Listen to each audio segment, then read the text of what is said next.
السلام عليكم ورحمة الله وبركاته. إن الحمد لله نحمده ونستعينه ونؤمن به ونتوكل عليه ونعوذ بالله من شرور أنفسنا ومن سيئات أعمالنا. من يهده الله فلا مضل له ومن يضلل فلا هادي له. أشهد أن لا إله إلا الله وحده لا شريك له وأشهد أن محمدا عبده ورسوله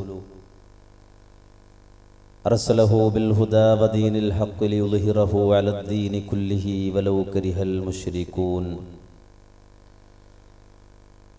اللهم صل على محمد وعلى آل محمد كما صليت على إبراهيم وعلى آل إبراهيم إنك حميد مجيد. اللهم بارك على محمد وعلى آل محمد كما باركت على إبراهيم وعلى آل إبراهيم إنك حميد مجيد. أما بعد فإن خير الكلام كلام الله وخير السنن سنن محمد صلى الله عليه وسلم وشر الأمور محدثاتها وكل محدثة بدعة وكل بدعة ضلالة. أيها الناس أوصيكم عباد الله ونفسي أولا بتقوى الله. أعوذ بالله من الشيطان الرجيم. فليعبدوا رب هذا البيت الذي أطعمهم من جوع وآمنهم من خوف. رب اشرح لي صدري ويسر لي أمري واحلل عقدة من لساني يفقهوا قولي. إن أريد إلا الإصلاح ما استطعت وما توفيقي إلا بالله عليه توكلت وإليه أنيب. ബഹുമാന്യരായ, എനിക്ക് മുമ്പ് മഹത്തായ ഈ സംഗമത്തെ അഭിസംബോധന ചെയ്ത ബഹുമാന്യരെ,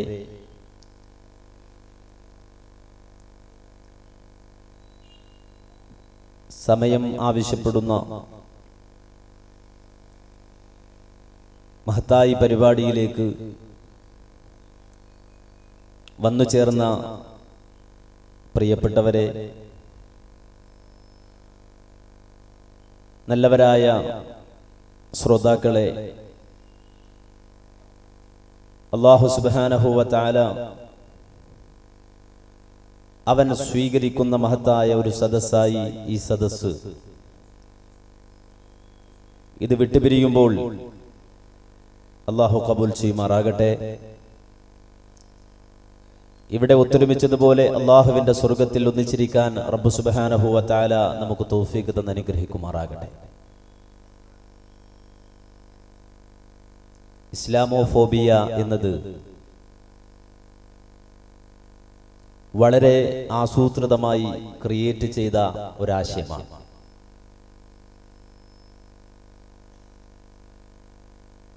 ഇസ്ലാമോഫോബിയ എന്നതുകൊണ്ട് ഉദ്ദേശിച്ചത് ഇസ്ലാമിനെ പേടിക്കുക എന്നതാണ്.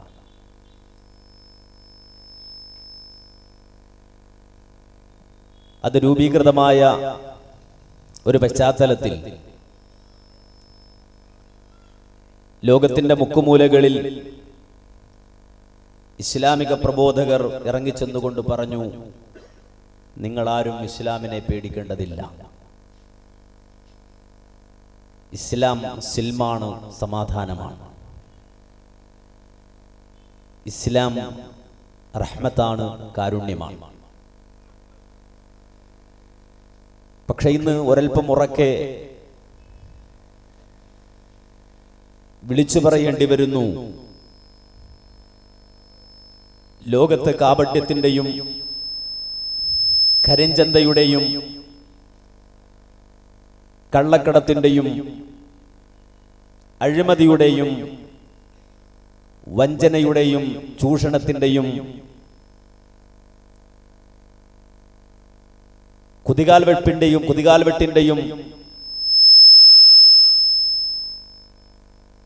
പരസ്പരം വിദ്വേഷം വാരിവിതറുകയും തങ്ങളുടേതായ സ്വാർത്ഥ താല്പര്യങ്ങൾക്ക് വേണ്ടി മനുഷ്യനെ തമ്മിലടിപ്പിക്കുകയും ഒക്കെ ചെയ്യുന്ന ഇരുട്ടിന്റെ ശക്തികളെ നിങ്ങൾ ഇസ്ലാമിനെ പേടിക്കുക. നിങ്ങൾ ഇസ്ലാമിനെ ഭയപ്പെടുക. കാരണം ഇരുട്ടിനോടും തിന്മയോടും അനീതിയോടും ഒരിക്കലും ഇസ്ലാം സന്ധിയാവുകയില്ല.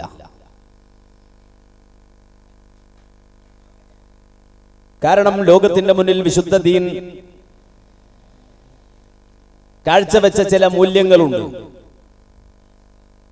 ആ മൂല്യങ്ങളിൽ ഒരിക്കലും രഹസ്യമല്ല. ആ മൂല്യങ്ങളെ സംബന്ധിച്ച് ഒരു രഹസ്യാന്വേഷണ വിഭാഗവും അന്വേഷിക്കേണ്ടതുമില്ല. ഇസ്ലാമിന്റെ മൂല്യങ്ങൾ പരസ്യമാണ്. അത് ആർക്കും പരിശോധിക്കാം, ആർക്കും അന്വേഷിക്കാം. ആ പരസ്യമായ മൂല്യങ്ങളെ വിശുദ്ധ ഖുർആൻ ലോകത്തോടാണ് വിളിച്ചു പറഞ്ഞത്.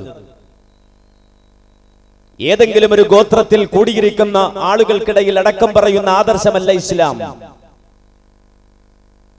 ഏതെങ്കിലും ഒരു ഗോത്രത്തിന്റെ തലവന്മാർ മാത്രം കൈകാര്യം ചെയ്യുന്ന നിലപാടുകളോ സിദ്ധാന്തങ്ങളോ അല്ല ഇസ്ലാം. ഏതെങ്കിലും ഒരു സംഘടനയുടെ ആളുകൾ പാതിരാത്രികളിൽ അടച്ചിരുന്ന് അരണ്ട വെളിച്ചത്തിരുന്ന് ചർച്ച ചെയ്യുന്ന ആദർശമല്ല ഇസ്ലാം. നേരെ മറിച്ച് വിശുദ്ധ ഖുർആൻ വിളിച്ചത് ഈ നാട്ടിലെ ക്രിസ്ത്യാനികളെയാണ്. വിശുദ്ധ ഖുർആൻ വിളിച്ചത് ഈ നാട്ടിലെ യഹൂദികളെയാണ്. വിശുദ്ധ ഖുർആൻ വിളിച്ചത്, അഭിസംബോധന ചെയ്തത് അള്ളാഹുവിൽ വിശ്വസിക്കാത്ത, പരലോകത്തിൽ വിശ്വസിക്കാത്ത, അള്ളാഹുവിനെ നിഷേധിക്കുന്ന, പരലോകത്തെ നിഷേധിക്കുന്ന ആളുകളെയാണ്. ഖുൽ തആലൗ, ഓ നിങ്ങൾ പറയൂ, തആലൗ വാ, പോ എന്നല്ല ഖുർആൻ പറഞ്ഞത്, തആലൗ വാ. ലോക സമൂഹത്തെ വിശുദ്ധ ഖുർആൻ വിളിക്കുകയാണ്. തആലൗ, ലോക സമൂഹമേ വാ, അടുത്തിരിക്ക്, അകന്നു പോവുകയല്ല. തന്റെ അയൽവക്കത്ത് ഒരു അമുസ്ലിം ജീവിക്കുന്നുവെങ്കിൽ അവനോട് സംസാരിക്കണ്ട എന്നല്ല. തന്റെ നാട്ടിൽ ഒരു അവിശ്വാസി ജീവിച്ചിരിക്കുന്നുവെങ്കിൽ അവനോടൊന്നും പറയണ്ട എന്നല്ല. തന്റെ നാട്ടിൽ ഒരു നിരീശ്വരവാദി ഉണ്ട് എങ്കിൽ അവനുമായി മിണ്ടിക്കൂടാ എന്നല്ല. ഖുൽ പറ, തആലൗ വടാ അത്ലു മാ ഹറമ റബ്ബുകും അലൈക്കും, ഞാൻ നിനക്ക് ഓതിത്തരാം, ഞാൻ നിനക്ക് പറഞ്ഞു തരാം നിന്റെ റബ്ബ്, നിന്റെ രക്ഷിതാവ്, നിന്നെ പടച്ചവൻ എന്താണ് നിന്നോട് പറയുന്നതെന്ന്, ആ റബ്ബ് എന്താണ് വിരോധിക്കുന്നത് എന്ന് നിനക്ക് ഞാൻ പറഞ്ഞു തരാം. അതിൽ ഏറ്റവും പ്രധാനപ്പെട്ടത് അല്ലാ തുശ്രികൂ ബിഹി ശൈആ, ശിർക്ക് ചെയ്യരുത് എന്ന് പറഞ്ഞാൽ നിന്നെ പടച്ച റബ്ബിനു, നിന്റെ നാഥന്, നിന്റെ സൃഷ്ടാവിന് കൂറുകാരെ ഉണ്ടാക്കരുത്.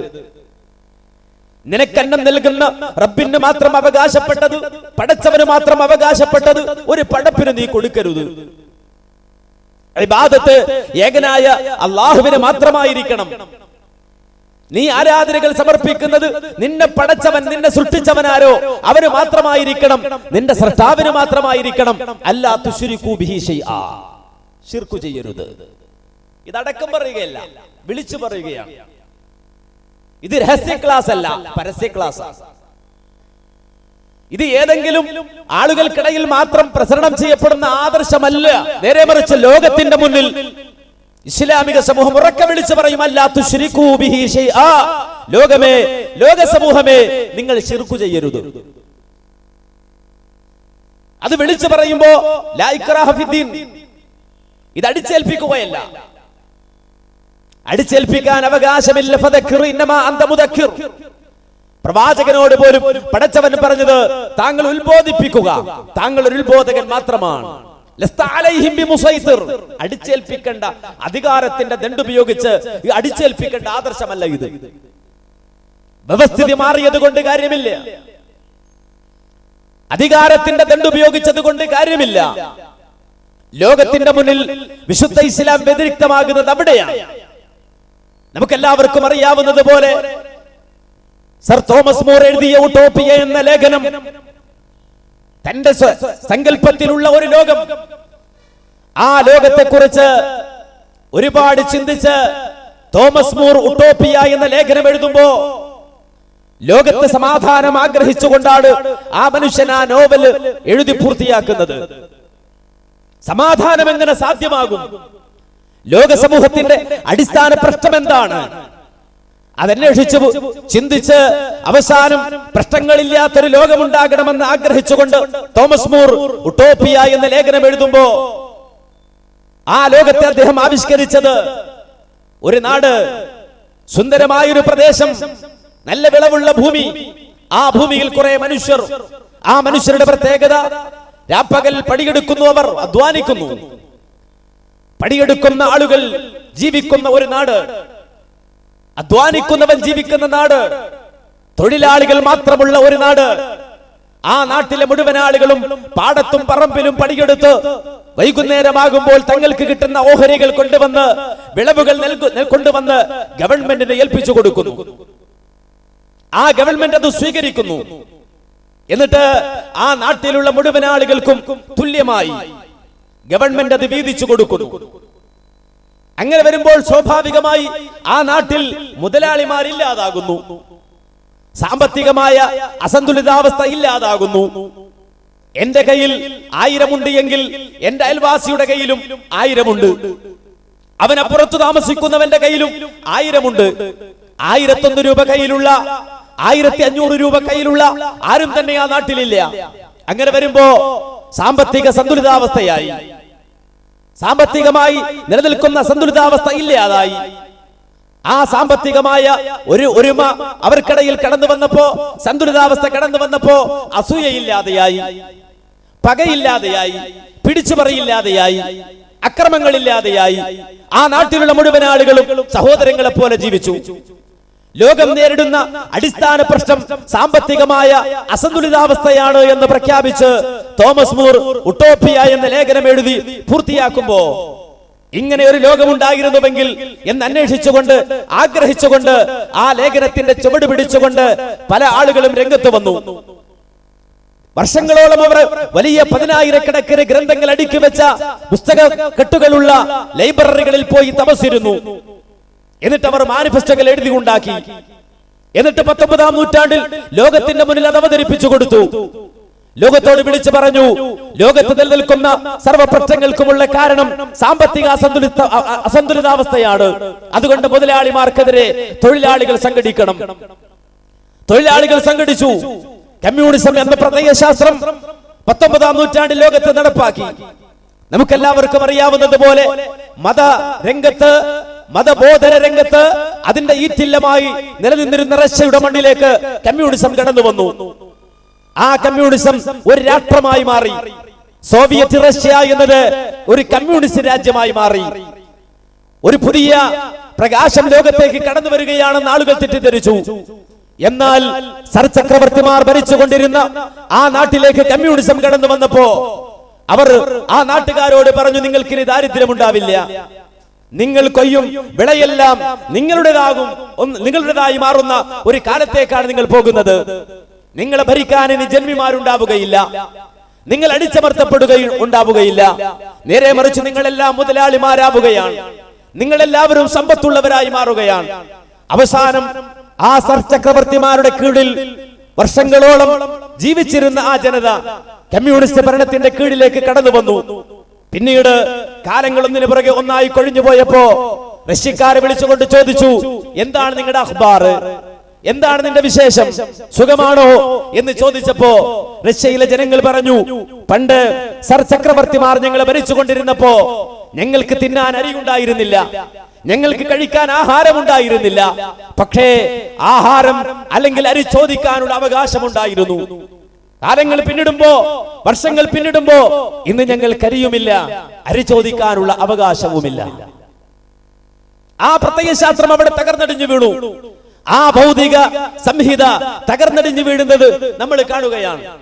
ഇത് നോക്കി നിന്നുകൊണ്ട് ചിലർ പറഞ്ഞു, എന്തുകൊണ്ട് കമ്മ്യൂണിസം എന്ന പ്രത്യയശാസ്ത്രം തകർന്നു വീണു?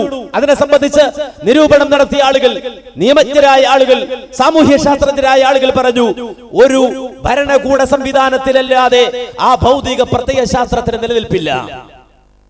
ഒരു ഭരണ സംവിധാനത്തിലല്ലാതെ കമ്മ്യൂണിസം നിലനിൽക്കില്ല. എന്നാൽ വിശുദ്ധ ഇസ്ലാം അതിൽ നിന്ന് വ്യത്യസ്തമായി. ഒരു രാജ്യത്ത് ഇസ്ലാം നിലനിൽക്കണമെങ്കിൽ ഭരണം വേണ്ട. ഒരു രാജ്യത്ത് ഇസ്ലാം നിലനിൽക്കണമെങ്കിൽ ഭരണകൂടം വേണ്ട. നേരെ മറിച്ച് ഒരു നാട്ടിൽ ഒരു മനുഷ്യനെ മുസ്ലിമായിട്ടുള്ളൂ.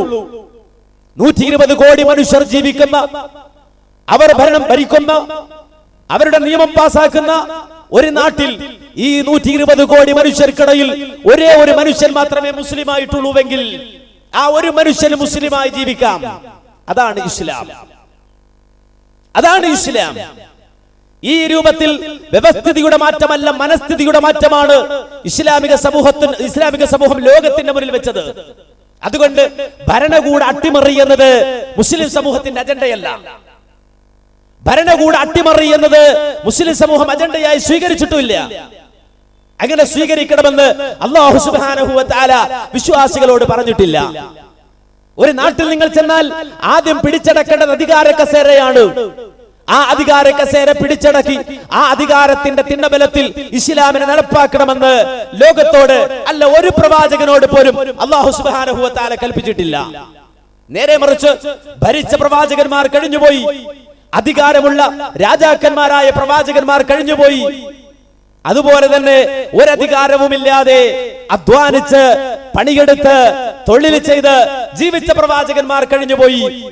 അധികാരത്തിന്റെ സോപാനങ്ങളിൽ വിരാജിച്ച പ്രവാചകന്മാരോടും അതുപോലെ തന്നെ സ്വന്തം അട്ടിക്ക് വേണ്ടി പകലന്തിയോളം പണിയെടുത്ത് ജീവിച്ച പ്രവാചകന്മാരോടും ഒരുപോലെ അല്ലാഹു സുബ്ഹാനഹു വ തആല പറഞ്ഞത് ദഅവത്ത് നടത്താനാണ്, പ്രബോധനം ചെയ്യാനാണ്. കാരണം മാറേണ്ടത് വ്യവസ്ഥിതിയല്ല, മനസ്ഥിതിയാണ്. മനുഷ്യന്റെ മനസ്സാണ് മാറേണ്ടത്. അതുകൊണ്ട് അല്ലാഹു സുബ്ഹാനഹു വ തആല വിശുദ്ധ ഇസ്ലാം അത് അവതരിപ്പിക്കുമ്പോ പറയുന്നത്, നീ വിളിക്ക്. ആരെയാ വിളിക്കേണ്ടത്? പർണശാലകളിൽ പതിയിരിക്കുന്ന പുരോഹിതനെ വിളിക്കുന്നാണോ? അതല്ല എങ്കിൽ വലിയ കിതാബോദിയ ഉസ്താദിനെ വിളിക്കൂ എന്നാണോ? അതല്ല എങ്കിൽ ഖതീബിനെ വിളിക്കൂ എന്നാണോ? അല്ല. നേരെ മറിച്ച് നിന്റെ ചുറ്റുഭാഗവും ജീവിക്കുന്ന മനുഷ്യരെ വിളിച്ച് നീ പറ, തആലൗ, വാടോ, വരൂ. തആൽ എന്ന് പറഞ്ഞാൽ ഞാൻ അതിന്റെ അർത്ഥം പറഞ്ഞു തരണോ? അറബി ലോകവുമായി ബന്ധപ്പെടുന്ന ദുബൈയിലോ സൗദി അറേബ്യയിലോ ഖത്തറിലോ ഒക്കെ പോയ ആളുകൾക്ക് അറിഞ്ഞൂടെ അറബി എങ്ങനെ വിളിക്കൽ? തആൽ, വാടാ. അതിന്റെ ബഹുവചന രൂപമാണ് ഖുർആൻ. തആലൗ, നിങ്ങൾ വാ, നിങ്ങൾ വരൂ. അത്ലു മാ ഹറമ റബ്ബുക്കും അലൈക്കും, ഞാൻ നിനക്ക് പറഞ്ഞു തരാം. നിന്റെ റബ്ബ് നിന്നോട് പറയുന്ന കാര്യങ്ങൾ, നിനക്ക് നിഷിദ്ധമാക്കിയ കാര്യങ്ങൾ, അതിലൊന്നാണ് ശിർക്ക് ചെയ്യരുത്. പിന്നെ പറഞ്ഞതോ വബിൽ വാലിദൈനി ഇഹ്സാന, മാതാപിതാക്കൾക്ക് നന്മ ചെയ്യണേ. മാതാപിതാക്കൾക്ക് നന്മ ചെയ്യണേ. നിന്നെ പോറ്റി വളർത്തിയ മാതാപിതാക്കളെ നീ പഠിച്ചു വലുതായി വലിയ ഡോക്ടറായി, എഞ്ചിനീയറായി, LLB പാസ്സായി, MBBS പാസ്സായി, MBA പാസ്സായി, IAS പാസ്സായി, ISS പാസ്സായി, അങ്ങനെ വലിയ ജോലിയിൽ നീ വിരാജിക്കുമ്പോ അവരെ കൊണ്ടുപോയി വൃദ്ധസദനത്തിൽ തള്ളരുത്. നിന്നെ ഗർഭം ചുമന്ന മാതാവിന്റെ അടിവയറ്റിൽ നീ ചവിട്ടരുത്. നിന്നെ ചോര നീരാക്കി വളർത്തിയ വലുതാക്കിയ പിതാവിനെ തെരുവിൽ തള്ളരുത്. വബിൽ വാലിദൈനി ഇഹ്സാന, മാതാപിതാക്കൾക്ക് നന്മ ചെയ്യണം കേട്ടോ. വലാ തഖ്തുലു ഔലാദകും മിൻ ഇംലാഖ് നഹ്നു നർസുഖുകും വഇയ്യാഹും, നിങ്ങളുടെ മക്കളെ ദാരിദ്ര്യം ഭയന്ന് നീ കൊല്ലരുത് കേട്ടോ. നിന്റെ മക്കൾക്ക് ചെലവിന് കൊടുക്കേണ്ടി വരും, അന്നം കൊടുക്കേണ്ടി വരുമെന്ന് പേടിച്ച് നിന്റെ മക്കളെ കൊല്ലരുത്. നിനക്കും അവർക്കും ഭക്ഷണം തരുന്നവൻ നാമാണ്. മാത്രമല്ല, കാമാന്ധത ബാധിച്ചിട്ട് അവസാനം ആ അന്ധത കാബാലികനാക്കി മാറ്റിയിട്ടു പ്രായപൂർത്തിയാകാത്ത പെൺമക്കളെ പോലും വ്യഭിചാരത്തിന് വേണ്ടി എറിഞ്ഞുകൊടുത്ത 5000-ഉം 50,000-ഉം എണ്ണി വാങ്ങുന്ന, ജീവിത സൗകര്യം തേടുന്ന ശരീരക്കമ്പോളങ്ങളിലെ മനുഷ്യ പിശാചുക്കളോട് അല്ലാഹു പറഞ്ഞു, വലാ തഖറബുൽ ഫവാഹിശ മാ ലഹറ മിൻഹാ വമാ ബത്തൻ, ഒരിക്കലും മ്ലേച്ഛതയിലേക്ക് സമീപിക്കരുത്. മ്ലേച്ഛമായ ഒരു കാര്യത്തിലേക്കും പ്രത്യക്ഷമായോ പരോക്ഷമായോ നീ സമീപിച്ചു പോകരുത്. വലാ തഖ്തുലു നഫ്സല്ലത്തി ഹറമല്ലാഹു ഇല്ലാ ബിൽ ഹഖ്, അന്യായമായി ഒരാളെ പോലും നീ കൊല്ലരുത്. ദാലികും വസാകും ബിഹി ലഅല്ലകും തഅഖിലൂൻ, നിങ്ങൾക്ക് മൂളയുണ്ടെങ്കിൽ ബുദ്ധിയുണ്ട് എങ്കിൽ നിനക്ക് നാം ഇത് വസിയത്തായി നൽകുകയാണ് എന്ന് ലോകത്തിന്റെ റബ്ബ് പറയാണ്. നിങ്ങൾ മനസ്സിലാക്കണം, ഒന്ന് മനസ്സിലാക്കണം, ഭീകരവാദത്തിന്റെ ഒരു കട്ടി, ഈ ഭീകരതയുടെ ഒരു കട്ടി നിങ്ങൾ മനസ്സിലാക്കണം. ഈ സ്ഫോടനാത്മകതയുടെ ആ കട്ടി ഒന്ന് മനസ്സിലാക്കണം. നിങ്ങളുടെ മക്കളെ നിങ്ങൾ കൊല്ലരുത്. പ്രത്യക്ഷമായോ പരോക്ഷമായോ മ്ലേച്ഛമായ കാര്യങ്ങളെ നിങ്ങൾ സമീപിക്കരുത്. അന്യായമായി ഒരു മനുഷ്യനെ പോലും കൊല്ലരുത്. നിന്റെ മാതാപിതാക്കളോട് നന്മ കാണിക്കണം. വല്ലാത്തൊരു ഭീകരതയാണ്. ഇതിനെ പേടിക്കണ്ടേ? ഇതിനെ ഭയപ്പെടണ്ടേ? ഇനി നിങ്ങൾ നോക്കൂ, ഖുർആൻ പറഞ്ഞു വലാ തഖറബു മാലൽ യതീമി ഇല്ലാ ബില്ലത്തി ഹി അഹ്സൻ ഹത്താ യബ്ലുഗ അശുദ്ദ. കൂട്ടത്തിൽ ചെറുപ്പത്തിൽ തന്നെ മാതാപിതാക്കൾ നഷ്ടപ്പെട്ടു പോയ അനാഥ ബാല്യങ്ങൾ ഉണ്ടാകും. അവന്റെ സമ്പത്ത് നീ കൊള്ളയടിക്കരുത്. അവര് പ്രായപൂർത്തിയാകുന്നത് വരെ, അവര് പക്വതയെത്തുന്നത് വരെ അവന്റെ സമ്പത്ത് നീ തൊട്ടുപോകരുത്. വൗഫുൽ കൈല വൽ മീസാന ബിൽ ഖിസ്ത്, നീ ഒരു കച്ചവടക്കാരനാണെങ്കിൽ നിന്റെ തുലാസ് നീ കൃത്യമാക്കിക്കൊള്ളണം. ഒരു അര മണി അരി പോലും അന്യായമായി നീ പിടിച്ചു വെക്കരുത്.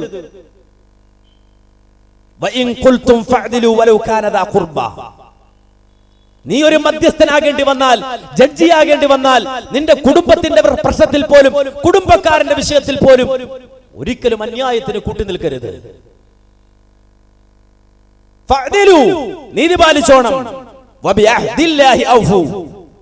അള്ളാഹുവിന്റെ കാര്യത്തിൽ കൃത്യമായി നീ മാന്യത കാണിക്കണേ, നീതി പുലർത്തണേ.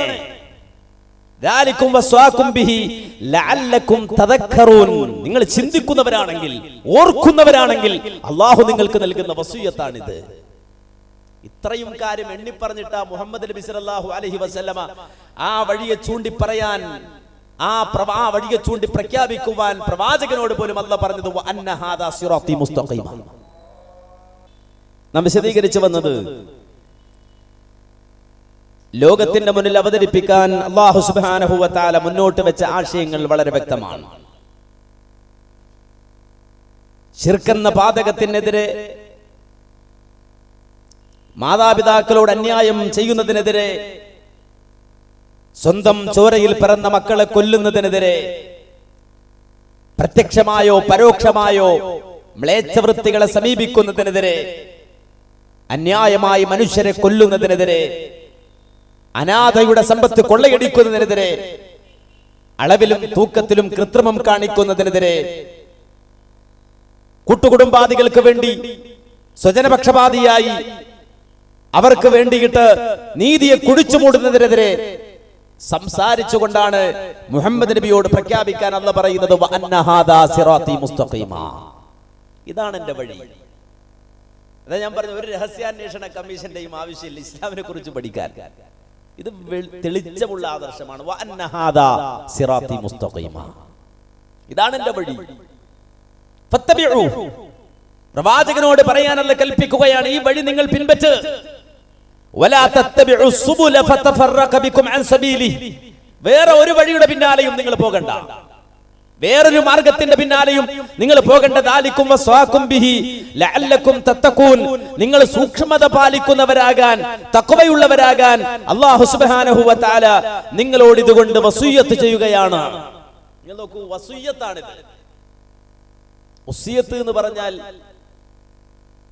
മലയാളം അറിയുന്നവർക്ക് നന്നായി മനസ്സിലാവും. വസിയ്യത്ത് എന്ന് പറഞ്ഞാൽ എന്താണ്? അതൊരു ഉപദേശമല്ല, ഒരൽപ്പം ഗൗരവമുള്ള സംഗതിയാണ്. അള്ളാഹുവിന്റെ വസിയ്യത്താണ്. നിങ്ങൾക്ക് തഖ്വ ഉള്ളവരാകണമെങ്കിൽ, നിങ്ങൾ ദിക്റുള്ളവരാകണമെങ്കിൽ, നിങ്ങൾ അഖലുള്ളവരാകണമെങ്കിൽ ഈ കാര്യങ്ങൾ പാലിക്കണം എന്നത് അള്ളാഹുവിന്റെ വസിയ്യത്താണ്. അതുകൊണ്ടാണ് മഹാനായ ഇബ്നു അബ്ബാസ് റളിയല്ലാഹു അൻഹു പറഞ്ഞത്, മഹാനായ റസൂലുള്ളാഹിയുടെ അന്തിമോപദേശങ്ങളെ ആരെങ്കിലും കണ്ണുകൊണ്ട് കാണണമെന്ന് ആഗ്രഹിക്കുന്നുവെങ്കിൽ വിശുദ്ധ ഖുർആനിലെ സൂറത്തുൽ അൻആമിലെ 151 മുതൽ 153 വരെയുള്ള ഈ ആയത്തുകൾ ഓതി നോക്കട്ടെ. കാരണം ഇതാണ് ഇസ്ലാമിന് ലോകത്തോട് പറയാനുള്ളത്. ഇതിനെ പേടിക്കണമെന്നാണ് ചിലർ പറയുന്നത്. അല്ല, ഇതിനെയാണ് ചിലർ പേടിക്കുന്നത്. അതിനാണ് ഇസ്ലാമോഫോബിയ എന്ന് പേരിട്ടത്.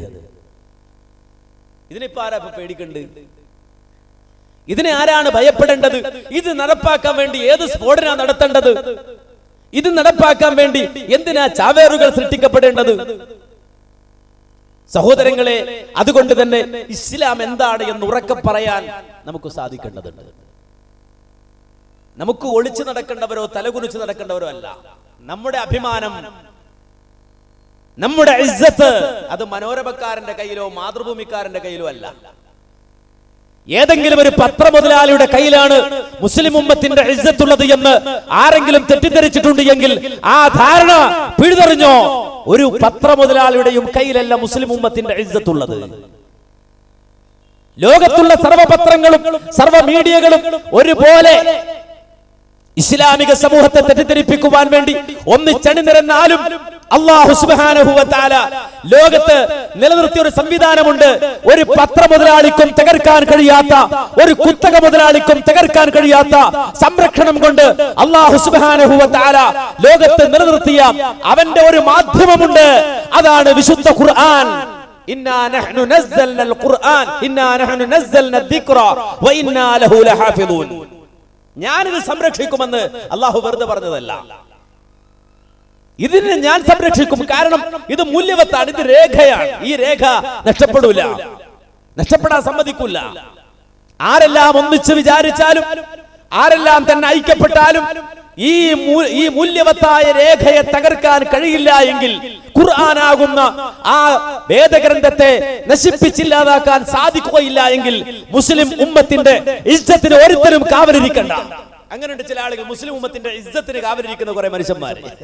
വേണ്ട സഹോദര, അങ്ങനെ ആരും കാവലിരിക്കണ്ട. ഇവിടെ ആ കാവലിരുത്തം ഒരുപാട് അപകടം ചെയ്തിട്ടുണ്ട് മുസ്ലിം ഉമ്മത്തിന്. ഇസ്ലാമിക സമൂഹത്തിന്റെ സംരക്ഷകരായി കടന്നു വരുന്ന ചില ആളുകൾ, മുസ്ലിം ഉമ്മത്തിന്റെ ഇസ്സത്തിന് വേണ്ടി കാവലിരിക്കുന്ന ചില ആളുകൾ, ആ ഒരു ഇസ്സത്തിന് കാവലിരിക്കുന്ന ഒരാളെയും ഇസ്ലാമിക സമൂഹത്തിന് ആവശ്യമില്ല, മുസ്ലിം ഉമ്മത്തിന് ആവശ്യമില്ല. മുസ്ലിം ഉമ്മത്ത് പ്രഖ്യാപിച്ച ഒരു പ്രഖ്യാപനം, ഹസ്ബിയല്ലാഹ് ഔ ഹസ്ബുനല്ലാഹ്, ഞങ്ങൾക്ക് അല്ലാഹ് മതി, ഞങ്ങൾക്ക് അല്ലാഹ് മതി, ഞങ്ങൾക്ക് അല്ലാഹ് മതി. അത് വെറുതെ പറയുന്നതല്ല, അത് കേവലം ഒരു പ്രഖ്യാപനമല്ല, നേരെ മറിച്ച് ഹൃദയത്തിൽ തട്ടിപ്പറയുന്ന വാക്കാണത്. ഞങ്ങൾക്ക് അല്ലാഹ് മതി. അവന്റെ സംരക്ഷണത്തിന് കീഴിലാണ് മുസ്ലിം ഉമ്മത്തുള്ളത്. ആ സംരക്ഷണത്തെ മാത്രമാണ് വിശ്വാസികൾ കാത്തിരിക്കുന്നത്. ആ സംരക്ഷണ കവചത്തെ മാത്രമാണ് വിശ്വാസികൾ സ്വീകരിച്ചിട്ടുള്ളത്. അതുകൊണ്ട് ഉറക്കെ പറയാണ്, ഹസ്ബുനല്ലാഹ്, ഞങ്ങൾക്ക് അല്ലാഹ് മതി. പിന്നെന്താ ഇവിടെ പ്രശ്നം? പിന്നെ ഇവിടെ എന്താ പ്രശ്നം? ഒരുത്തന്റെയും കഴുത്തിന് പിടിക്കാൻ പോകണ്ട, ഒരുത്തന്റെയും കഴുത്തിൽ കടാര വെക്കാൻ പോകണ്ട, ഒരുത്തനെയും ബോംബെറിയാൻ പോകണ്ട, ഒരിടത്തും പോയി ചാവേറാകണ്ട. നേരെ മറിച്ച് അല്ലാഹു സുബ്ഹാനഹു വ തആല അവതരിപ്പിച്ച ഈ ആദർശം ലോകത്തിന്റെ മുന്നിൽ പറഞ്ഞാൽ മതം മാറ്റുണ്ടാവും. ഇന്ന് നേരിടുന്ന വലിയൊരു പ്രശ്നമാണല്ലോ, മതം മാറുന്നു, ആളുകൾ മതം മാറുന്നു. സഹോദരങ്ങളെ, ഒരാൾ മതം മാറുന്നത് ആർക്കാ തടയാൻ പറ്റുക? പ്രത്യേകിച്ച് ഇന്ത്യ രാജ്യത്ത്. ഇന്ത്യ രാജ്യത്ത് കാരണം ഇന്ത്യൻ ഭരണഘടന അതിന്റെ ആമുഖത്തിൽ തന്നെ രേഖപ്പെടുത്തി വെച്ചത്, ഒരു മനുഷ്യന് ഇന്ത്യൻ ഭരണ കൊടുക്കുന്ന, അല്ലെങ്കിൽ ഒരു ഇന്ത്യക്കാരന് ഇന്ത്യൻ ഭരണ കൊടുക്കുന്ന അവകാശത്തിന്റെ കൂട്ടത്തിൽ എഴുതി വെക്കപ്പെട്ടത് അവന് ഇഷ്ടമുള്ള മതം സ്വീകരിക്കാം. ഇഷ്ടമുള്ള മതം, എനിക്ക് ഇഷ്ടമുള്ള മതം എനിക്ക് സ്വീകരിക്കാം. ആ മതത്തിനനുസരിച്ചുകൊണ്ട് എനിക്ക് ജീവിക്കാം. ജീവിക്കാമെന്ന് മാത്രമല്ല, അതെനിക്ക് പ്രബോധനം ചെയ്യാം. അത് ഏതെങ്കിലും ഒരു മതവിഭാഗത്തിന് മാത്രമുള്ള അവകാശമല്ല.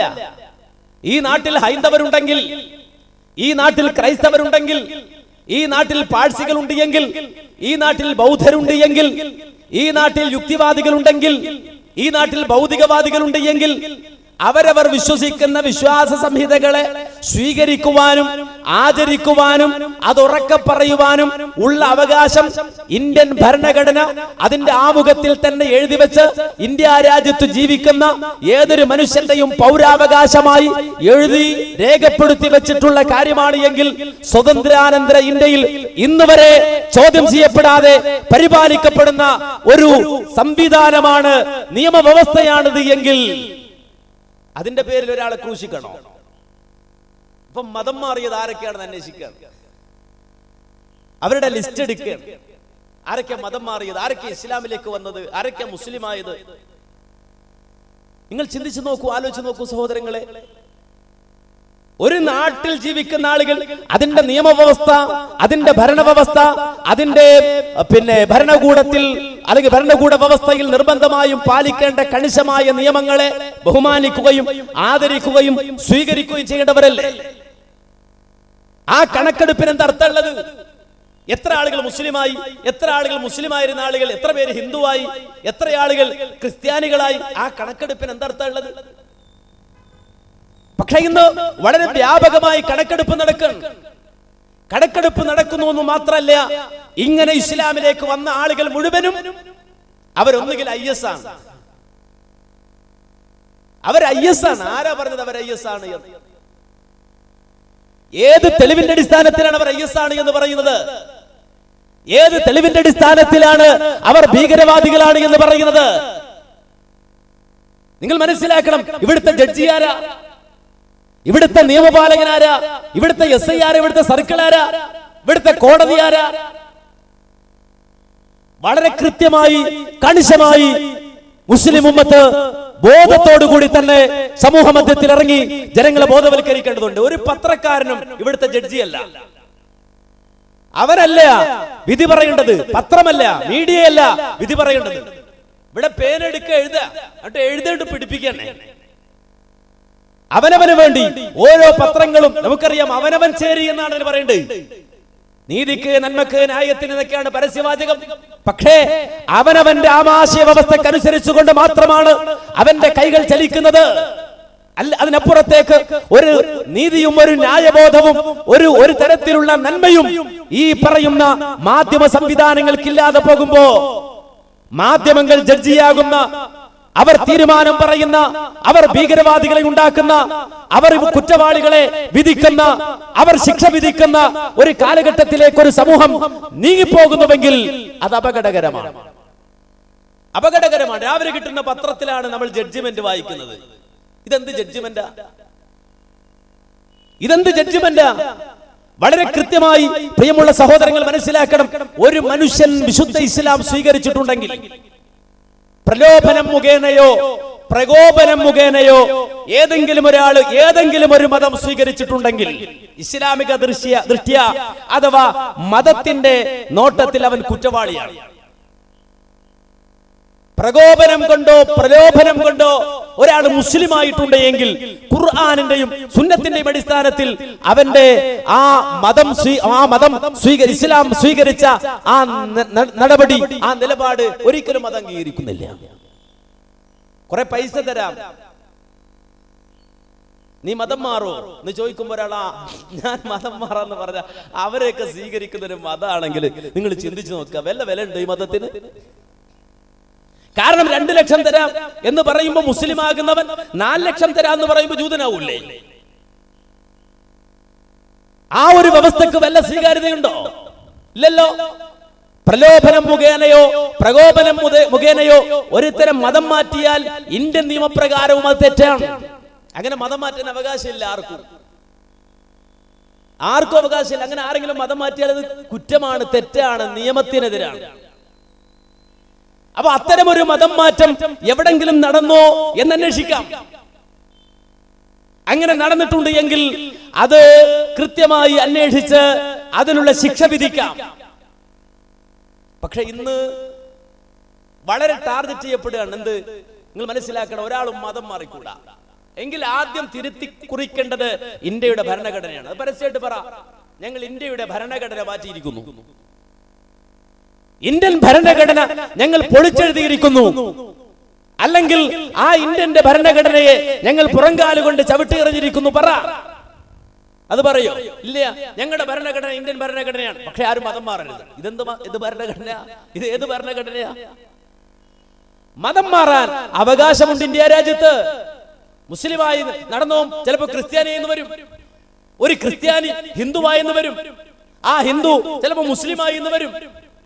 അതിന് വ്യക്തിപരമായി ഇന്ത്യ രാജ്യത്ത് ഓരോ മനുഷ്യനും സ്വാതന്ത്ര്യം ഭരണഘടന എഴുതി കൊടുത്തതാണ്, ആരുടെ ഔദാര്യമല്ല. പക്ഷേ ഇന്ന് ആ ഭരണഘടനയിൽ കൃത്യമായി രേഖപ്പെടുത്തി വെച്ച നിയമത്തെ പോലും ചോദ്യം ചെയ്യുന്നു.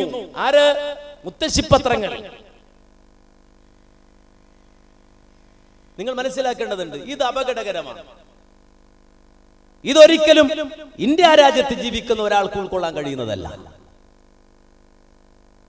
ഇനി നിങ്ങൾ മനസ്സിലാക്കണം മൂന്നാമത്തെ ഇതിന്റെ ഒരു വശം. അതെന്താ? ചില ആളുകളെ കാണുന്നില്ല. അങ്ങനെ എത്ര ആൾക്കാരുണ്ട്? സുകുമാരക്കുറിപ്പ് എവിടെ? IS ആണോ? സുകുമാരക്കുറിപ്പ് എവിടെ? കാണാനിട്ട് എത്ര കാലായി? നമ്മളെല്ലാം കൂടെ തീരുമാനിച്ചാൽ ഊപ്പർ IS ചേർന്നു എന്ന് പറഞ്ഞിട്ട്. നിങ്ങൾ മനസ്സിലാക്കണം, കുറെ ആളുകളെ കാണാതെ പോവാ. അതിന് പല കാരണങ്ങളുണ്ടാകാം. ഈ കാണാതെ പോണ ആൾക്കാരൊക്കെ ഇങ്ങനെ പോയി ചേരാന്ന് ആരാ പറയുന്നത്? അതും തീരുമാനിക്കുന്നത് നമ്മുടെ നാട്ടിലെ പത്രങ്ങളാ. ഇവരിങ്ങോട്ട് എഴുതാണ് രാവിലെ, അവിടുന്ന് ഫോൺ, ഇവിടുന്ന് ഫോൺ, മറ്റേ വിളിച്ചു പറഞ്ഞു, മറിച്ചാൾ വിളിച്ചു പറഞ്ഞു, അവിടെ ഇപ്പൊ വെടിവെപ്പ് നടന്നുകൊണ്ടിരിക്കുകയാണ്. കണ്ടപോലെ ഇങ്ങോട്ട് എഴുതി പിടിപ്പിക്കുകയാണ്. ഇത് വായിച്ചിട്ട് ഇങ്ങനെ രാവിലെ കട്ടൻ ചായ അടിച്ചിട്ട് ഇങ്ങനെ നെഞ്ചിടിക്കുകയാണ്. പടച്ചോനെ, IS ഇവിടെ എത്തിയോ? നിങ്ങൾ മനസ്സിലാക്കണം, ചിന്തിക്കണം, ആലോചിക്കണം. ഒരു മനുഷ്യനെ കണ്ടില്ലെങ്കിൽ നന്നായിട്ട് അന്വേഷിക്കണം. ചിലപ്പോൾ വിമാനമൊക്കെ കാണാതെ പോകും. മലേഷ്യ പണ്ട് വിമാനം കാണാൻ എങ്ങോട്ട് പോയി? കുറെ മനുഷ്യന്മാരുണ്ടതില്ലേ. ഇവരൊക്കെ എവിടെ പോയതാ? അപ്പൊ കുറെ മനുഷ്യരെ കാണാതെ പോകുന്ന ആളുകളെ അന്വേഷിക്കണം, എന്നിട്ട് കണ്ടുപിടിക്കണം, പുറത്തു കൊണ്ടുവരണം. ചില ആളുകളെ എത്ര അന്വേഷിച്ചാലും കാണും അവിടെ സുകുമാരക്കുറിപ്പിനെ പോലെ. അവരൊക്കെ എവിടെയോ മുങ്ങി നടക്കുക. അവരെ പിടികിട്ടാ പുള്ളിയായി പ്രഖ്യാപിക്കണം. ഇനി ഒരാള് രാജ്യദ്രോഹം ചെയ്തു എന്നാണോ കണ്ടെത്തിയത്? ഒരു സെക്കൻഡ് വിടാതെ, ഒരു സെക്കൻഡ് അവന് ഇവിടെ ജീവിക്കാൻ അവകാശം നൽകാതെ ഈ സമൂഹത്തിന്റെ മുന്നിൽ, ഇന്ത്യൻ ജനതയുടെ മുന്നിൽ അവനെ തൂക്കിലേറ്റണം. സംശയമില്ല, രാജ്യദ്രോഹം ചെയ്യുന്നവന് ഇന്ത്യ രാജ്യത്ത് ജീവിക്കാൻ അവകാശമില്ല. ഒരു രാജ്യത്തും ജീവിക്കാൻ അവകാശമില്ല. രാജ്യദ്രോഹിയെ ഒരിക്കലും ഒരു രാജ്യവും അംഗീകരിക്കേണ്ടതില്ല. രാജ്യത്തെ ഒറ്റുകൊടുക്കുന്നവരെ സ്വീകരിക്കേണ്ടതില്ല. പക്ഷേ നിയമം ഒരു ഭാഗത്ത് നിൽക്കുമ്പോ, അന്വേഷണം ഒരു ഭാഗത്ത് നിൽക്കുമ്പോ, ജഡ്ജിമാര് വിധി പറഞ്ഞു തീരുമാനമെടുത്ത് ആകെ പ്രശ്നമാക്കി. ചില ആളുകൾ സംരക്ഷണം ചുമയുന്നു, വേറെ ചില ആളുകൾ ബഹളം വെക്കുന്നു, വേറെ ചില ആളുകൾ കമന്റ് പറയുന്നു. ഇതെന്ത് ലോക? ഇവിടെ നീതിയും നന്മയും ന്യായവും വ്യവസ്ഥയും വ്യവസ്ഥിതിയും ഒന്നുമില്ല. വളരെ കൃത്യമായി ഇത് മനസ്സിലാക്കേണ്ടതുണ്ട്. ചില ആളുകളെ സംബന്ധിച്ചിടത്തോളം അവർക്ക് വിശുദ്ധ ഇസ്ലാം ഉൾക്കൊള്ളാൻ കഴിയില്ല. മുസ്ലിങ്ങളാണെന്ന് ആയിരിക്കും അവർ പറയാ. അതിന്റെ പുറത്തേക്ക് ചാടിപ്പോകുന്ന ആളുകളുണ്ട്. ആ ചാടിപ്പോകുന്ന ആളുകളുടെ വേലിച്ചാട്ടമല്ല ഇസ്ലാം. മതത്തിന് പുറത്തേക്ക് ചാടിപ്പോകുന്നവന്റെ ആ ചാട്ടമല്ല ഇസ്ലാം. ഞാൻ നേരത്തെ പറഞ്ഞല്ലോ, ഇസ്ലാം ഒരു വഴിയാണ്. ഇതാണ് എന്റെ വഴി എന്ന് പറഞ്ഞ് കാണിച്ചു കൊടുക്കാൻ കഴിയുന്ന നേരിന്റെ ഒരു വഴി. ഇതാണ് എന്റെ വഴി, ഇതാണ് എന്റെ വഴി എന്ന് പറഞ്ഞാൽ അവിടെ ഒരു വഴി വ്യക്തമാണ്. ആ വഴിയിൽ ഇരുളില്ല. ലൈലുഹാ കനഹാരിഹാ, അതിന്റെ രാത്രി പോലും പകൽ പോലെ പ്രകാശപൂരിതമാണെന്ന് ഹബീബുന മുഹമ്മദ് മുസ്തഫ സല്ലല്ലാഹു അലൈഹി വസല്ലം. ഇതാണ് മുസ്ലിം ഉമ്മത്ത് ആരെയും പേടിക്കൂല എന്ന് പറയുന്നത്. മുസ്ലിം ഉമ്മത്തിന് ഭയമില്ല എന്ന് പറയാൻ കാരണം കളവ് നടത്തുന്നവൻ പേടിച്ചാൽ മതി, അനീതി ചെയ്യുന്നവൻ പേടിച്ചാൽ മതി, കൈക്കൂലി വാങ്ങിയവൻ പേടിച്ചാൽ മതി, കരിഞ്ചന്ത നടത്തുന്നവൻ പേടിച്ചാൽ മതി, ഭീകരവാദി പേടിച്ചാൽ മതി. മുസ്ലിം ഉമ്മത്തിന് എന്തിനാ പേടിക്കണേ? മുസ്ലിം ഉമ്മത്ത് എന്തിനാ ഭയപ്പെടുന്നത്? മുസ്ലിം ഉമ്മത്തിന് ഭയമില്ല, പേടിയില്ല. അതുകൊണ്ട് കാവൽക്കാരും വേണ്ട, ഈ കാവൽക്കാരും വേണ്ട. മുസ്ലിം ഉമ്മത്തിന് കാവൽ നിൽക്കാൻ ആരും വേണ്ട. മുസ്ലിം ഉമ്മത്തിന്റെ സംരക്ഷണ കവചം ഏറ്റെടുത്തിട്ട് ആരും വരണ്ട. ഇത് പേടിയില്ലാത്തൊരു ജനതയാണ്. കാരണം ഇവിടെ കളവില്ല, ചതിയില്ല, വഞ്ചനയില്ല, രാജ്യദ്രോഹമില്ല, ഭീകരതയില്ല, തീവ്രവാദമില്ല. നേരെ മറിച്ച് മുസ്ലിം ആഗ്രഹിക്കുന്ന ഒരു രാജ്യം, അത് 2ാം ക്ലാസ്സിൽ ഞാൻ ഓതാൻ പോയപ്പോ പഠിച്ചു. അത് പഠിക്കാൻ വേണ്ടിയിട്ട് എനിക്ക് പ്രായപൂർത്തിയാകാൻ കാത്തിരിക്കേണ്ടി വന്നിട്ടില്ല. ഒരു മുസ്ലിം ആഗ്രഹിക്കുന്ന നാട്, ആ നാട് മനസ്സിൽ രൂപപ്പെടുത്താൻ എനിക്ക് സാമൂഹ്യ ശാസ്ത്രം പഠിക്കേണ്ടി വന്നിട്ടില്ല. ഒരു മുസ്ലിം ആഗ്രഹിക്കുന്ന ഒരു നാട്, ആ നാടിനെ കുറിച്ചുള്ള ചിത്രം മനസ്സിൽ രൂപീകരിക്കാൻ വേണ്ടിയിട്ട് ഏതെങ്കിലും ഒരു സാമൂഹ്യ ശാസ്ത്രജ്ഞന്റെ പ്രഭാഷണം കേൾക്കേണ്ടി വന്നിട്ടില്ല. ഒരു മുസ്ലിം ആഗ്രഹിക്കുന്ന നാട്, അത് മനസ്സിൽ രൂപപ്പെടുത്തുവാൻ വേണ്ടിയിട്ട് ഏതെങ്കിലും ഒരു ഭരണഘടന വായിച്ചു പഠിക്കേണ്ട ആവശ്യം എനിക്ക് വന്നിട്ടില്ല. നേരെ മറിച്ച് 2ാം ക്ലാസ്സിൽ വിശുദ്ധ ഖുർആനിന്റെ ആദ്യ പാഠങ്ങൾ ഓതി പഠിച്ചപ്പോ എന്റെ മനസ്സിൽ രൂപപ്പെട്ടു എന്റെ രാജ്യത്തെ കുറിച്ച് എന്റെ സങ്കല്പം. ആ സങ്കല്പം ഫല്യഅ്ബുദു റബ്ബ ഹാദൽ ബൈത്ത് അല്ലദീ അത്അമഹും മിൻ ജൂഅ് വആമനഹും മിൻ ഖൗഫ്. 2ാം ക്ലാസ്സിൽ എന്റെ ഉസ്താദ് അല്ലാഹുവിന്റെ കലാമായി എനിക്ക് ഓതി തന്ന വാചകാത്. ഈ വാചകം അറിയാത്തൊരു മുസ്ലിം ഇവിടെ ഇല്ല. ഈ ആയത്ത് അറിയാത്ത ഒരൊറ്റ മുസ്ലിം ഇല്ല. ഫല്യഅ്ബുദു റബ്ബ ഹാദൽ ബൈത്ത്. അവർ വിശുദ്ധമായ ഈ കഅബാലയത്തിന്റെ റബ്ബിനെ മാത്രം ആരാധിക്കട്ടെ.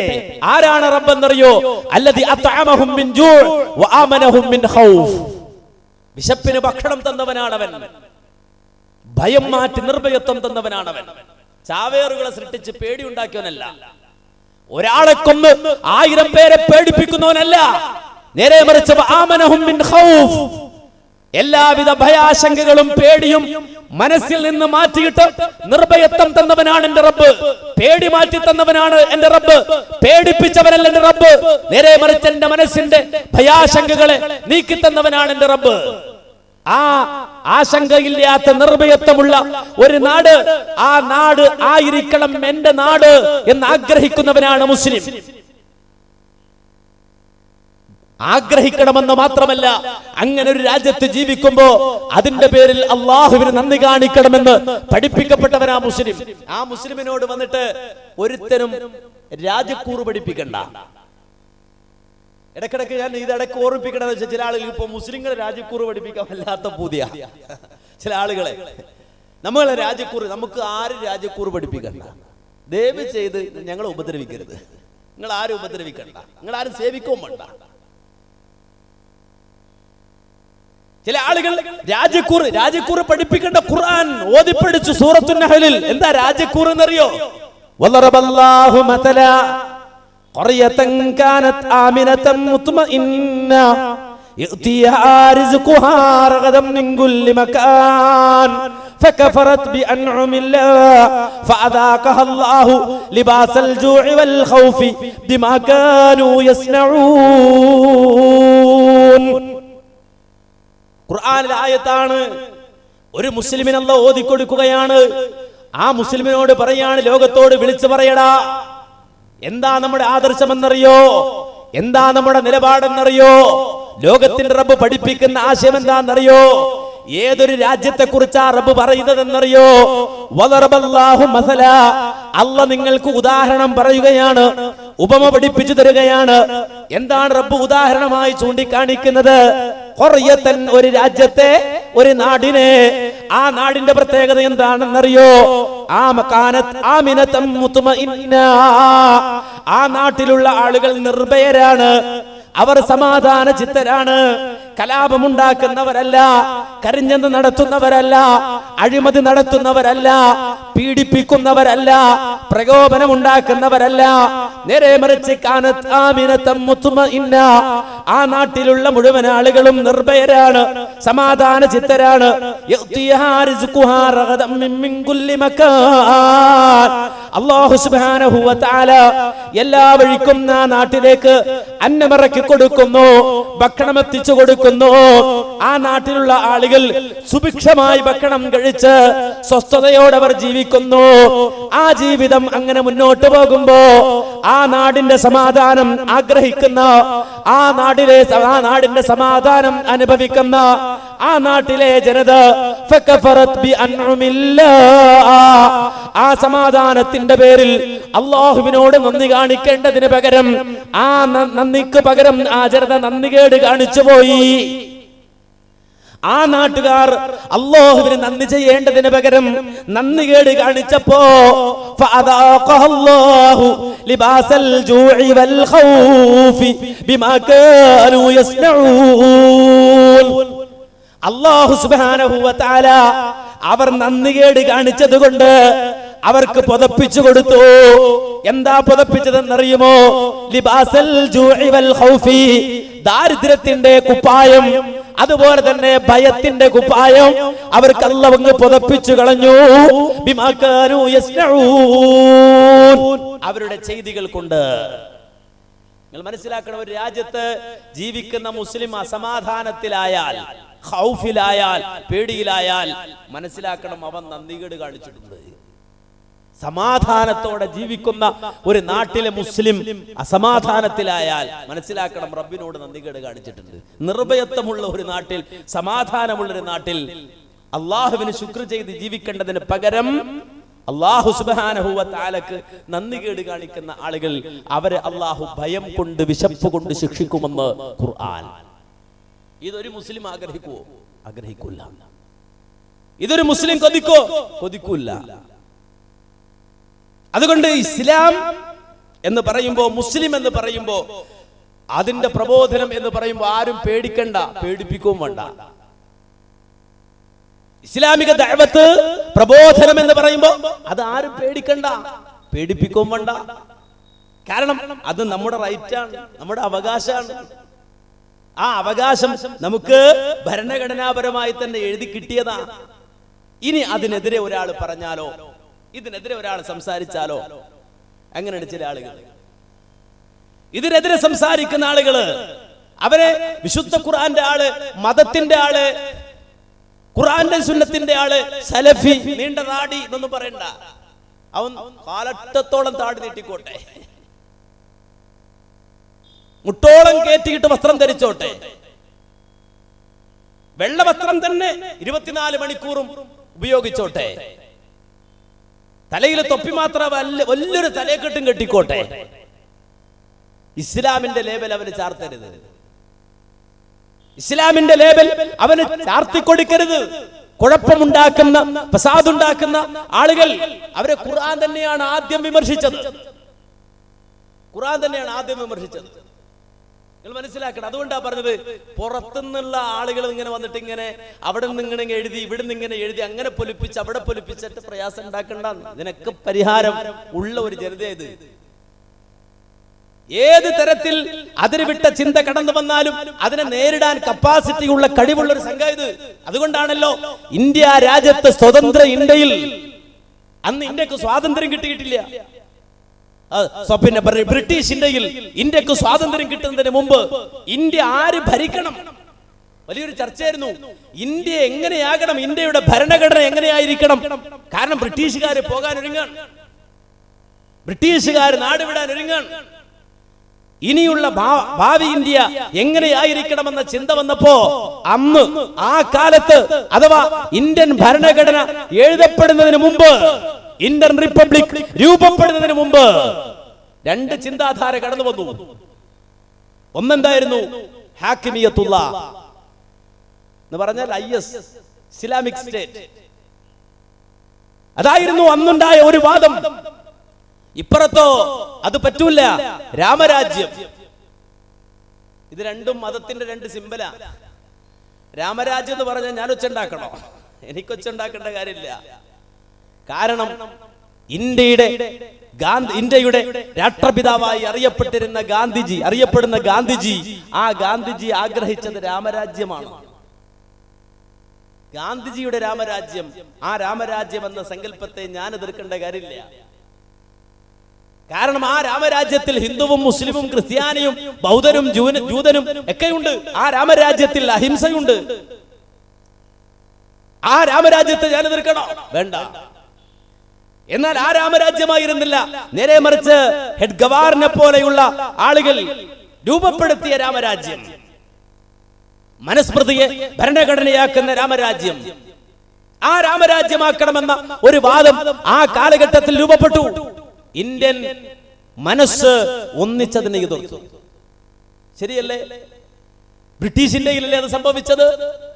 അതുപോലെ തന്നെ ഹുക്കൂമത്ത് ഇലാഹി എന്ന വാദം ആ കാലഘട്ടത്തിൽ ഉണ്ടായി കഴിഞ്ഞപ്പോ അതിനെതിരെ പോരാടി. ആരാ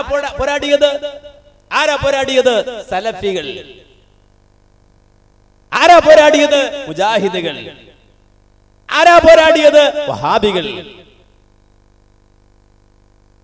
ആ കാലഘട്ടത്തിൽ ഇന്ത്യ രൂപപ്പെടുന്ന അല്ലെങ്കിൽ ഇന്ത്യൻ ഭരണഘടന രൂപപ്പെടുന്നതിന് മുമ്പ്, ഇന്ത്യൻ റിപ്പബ്ലിക് രൂപപ്പെടുന്നതിന് മുമ്പ് ഭാവി ഇന്ത്യ എന്താകണമെന്ന് ബ്രിട്ടീഷ് ഇന്ത്യയിൽ നിന്നുകൊണ്ട് ചർച്ച ചെയ്യുമ്പോൾ ആ കാലഘട്ടത്തിൽ തന്നെ ഈ ചിന്താഗതിക്കെതിരെ ശബ്ദിച്ച് 10-60 കൊല്ലത്തിലധികം പോരാടി സംസാരിച്ച് വളർന്നു വന്ന ഒരു പാരമ്പര്യമുള്ളവരാണ് ഇന്ത്യ രാജ്യത്ത് ജീവിക്കുന്ന, ലോകത്ത് ജീവിക്കുന്ന സലഫികൾ, വഹാബികൾ എന്ന് അടിവരയിട്ട് ഞാൻ പറയുകയാണ്. ഇപ്പൊ സലഫികൾ എന്നും വഹാബികൾ എന്നും പറഞ്ഞാൽ ചിലർക്ക് മനസ്സിലാവുള്ളൂ. അതുകൊണ്ട് പറയാണ്, ആ തീവ്രവാദത്തിനെതിരെ, ആ ഭീകരതക്കെതിരെ പോരാടിയ ഒരു പാരമ്പര്യം ഇന്ത്യയുടെ ചരിത്രം മുന്നിൽ വെച്ചുകൊണ്ട്, അബുൽ കലാം ആസാദിന്റെ ചരിത്രം മുന്നിൽ വെച്ചുകൊണ്ട്, കെ മൗലവിയുടെ ചരിത്രം മുന്നിൽ വെച്ചുകൊണ്ട്, മുഹമ്മദ് അബ്ദുറഹ്മാൻ സാഹിബിന്റെ ചരിത്രം മുന്നിൽ വെച്ചുകൊണ്ട്, വക്കം അബ്ദുൽ ഖാദർ മൗലവിയുടെ ചരിത്രം മുന്നിൽ വെച്ചുകൊണ്ട് അടിവരയിട്ട് പഠിപ്പിക്കണം. അത് ബോധ്യം വേണം, അത് ബോധ്യപ്പെട്ടിരിക്കണം. അല്ലെങ്കിൽ ബോധ്യപ്പെടുത്തി തരാനുള്ള എവിഡൻസുകൾ ഞങ്ങളുടെ കയ്യിലുണ്ട്. ഇത് ഞാൻ പറയുന്നത് ചില കാര്യങ്ങൾ മനസ്സിൽ ഉള്ളത് കൊണ്ടാണ്, ചില കാര്യങ്ങൾ വ്യക്തമായി അറിയുന്നത് കൊണ്ടാണ്, അതിന്റെ രേഖകൾ കയ്യിലുള്ളത് കൊണ്ടാണ്. കാരണം എന്ന് വെച്ചാൽ ഇപ്പൊ എല്ലാവരും രക്ഷാകവചം തീർക്കാൻ വേണ്ടി നിങ്ങളുടെ സ്കൂളിലേക്ക് ആരെങ്കിലും മാർച്ച് ചെയ്യുന്നുണ്ടോ? ഞങ്ങൾ വന്ന് തടഞ്ഞോളാം. സുഹൃത്തുക്കളെ, ദയവ് ചെയ്ത് ആരും അങ്ങോട്ട് വരണ്ട. ആരെങ്കിലും റെയ്ഡിന് വരുന്നുണ്ടോ? ഞങ്ങൾ പത്രത്തിലൂടെ എഴുതി നിങ്ങളെ ശരിപ്പെടുത്തരുത്. നിങ്ങൾ ബേജാറാകണ്ട, അവർ വന്ന് നോക്കി പോയിക്കോട്ടെ, ഒരു ബേജാറും ഇല്ല. മുജാഹിദ് പ്രസ്ഥാനത്തിന്റെ സർവ്വ ഓഫീസുകളിലും ഏത് ഉദ്യോഗസ്ഥനും ഏത് തട്ടപ്പാതിരക്കും കയറി വരാം, ഏത് ഫയലും പരിശോധിക്കാം. ഞങ്ങളുടെ ഇമെയിലുകൾ ഞങ്ങൾ തുറന്നു കൊടുക്കാം. ഏത് അന്വേഷണ ഉദ്യോഗസ്ഥന്റെ മുന്നിലും ഞങ്ങൾ തുറന്നു കൊടുക്കാം. ഒരു പേടിയോ ഒരു ഭയോ ഞങ്ങൾക്കില്ല. കാരണം ഞങ്ങൾ കളവ് നടത്തുന്നവരല്ല. അതുകൊണ്ട് രക്ഷാ കവചം സ്വീകരിച്ചൊന്നും അള്ളാന്റെ ദീൻ ഓർത്തിട്ട് ആരും ബുദ്ധിമുട്ടണമെന്നില്ല. എല്ലാരും പോയി ഉറങ്ങിക്കോ, സ്വസ്ഥായി ഉറങ്ങിക്കോ. മുജാഹിദർ ഉറങ്ങുമെന്ന് പേടിച്ചിട്ട് നിങ്ങളാരും ബേജാറാകണ്ട, ഞങ്ങൾ ഉറങ്ങിക്കോളാം. പക്ഷേ ഇവിടെ ഈ മുജാഹിദ് പ്രസ്ഥാനം ഒരു നീതിബോധമുള്ള പ്രസ്ഥാനം എന്ന നിലക്ക് ഇതൊരു സലഫി പ്രശ്നമായിട്ട് കണ്ടിട്ടില്ല കേട്ടോ. ഇതൊരു വഹാബി പ്രശ്നമായിട്ട് കണ്ടിട്ടില്ല. നേരെ മറിച്ച് ഇതൊരു ഇസ്ലാമിക സമൂഹത്തെ ടാർഗറ്റ് ചെയ്യപ്പെടുന്ന ഒരു വിഷയമായി കണ്ടു. അതുകൊണ്ടാണ് മുജാഹിദുകൾ പറഞ്ഞത് ഇതൊരു മനസ്സോടെ നേരിടണം. കാരണം ഇതേതെങ്കിലും ഒരു സലഫി സമൂഹത്തെ മാത്രം ടാർഗറ്റ് ചെയ്യപ്പെടുന്നതല്ല. നേരെ മറിച്ച് ഇത് വലിയ ഒരു തിരക്കഥയും അതുപോലെ തന്നെ ഒരു സംവിധാനവും ഒക്കെ രൂപപ്പെടുത്തുന്ന ഒരു ശൈലി ഉള്ളത് കൊണ്ട് തന്നെ മുസ്ലിം ഉമ്മത്ത് ഒന്നിച്ചു നിന്നുകൊണ്ട് തന്നെയാണ് പോരടിക്കേണ്ടത്. കാരണം ഇവിടെ ഒരു സാമൂഹ്യ പ്രശ്നമുണ്ട്.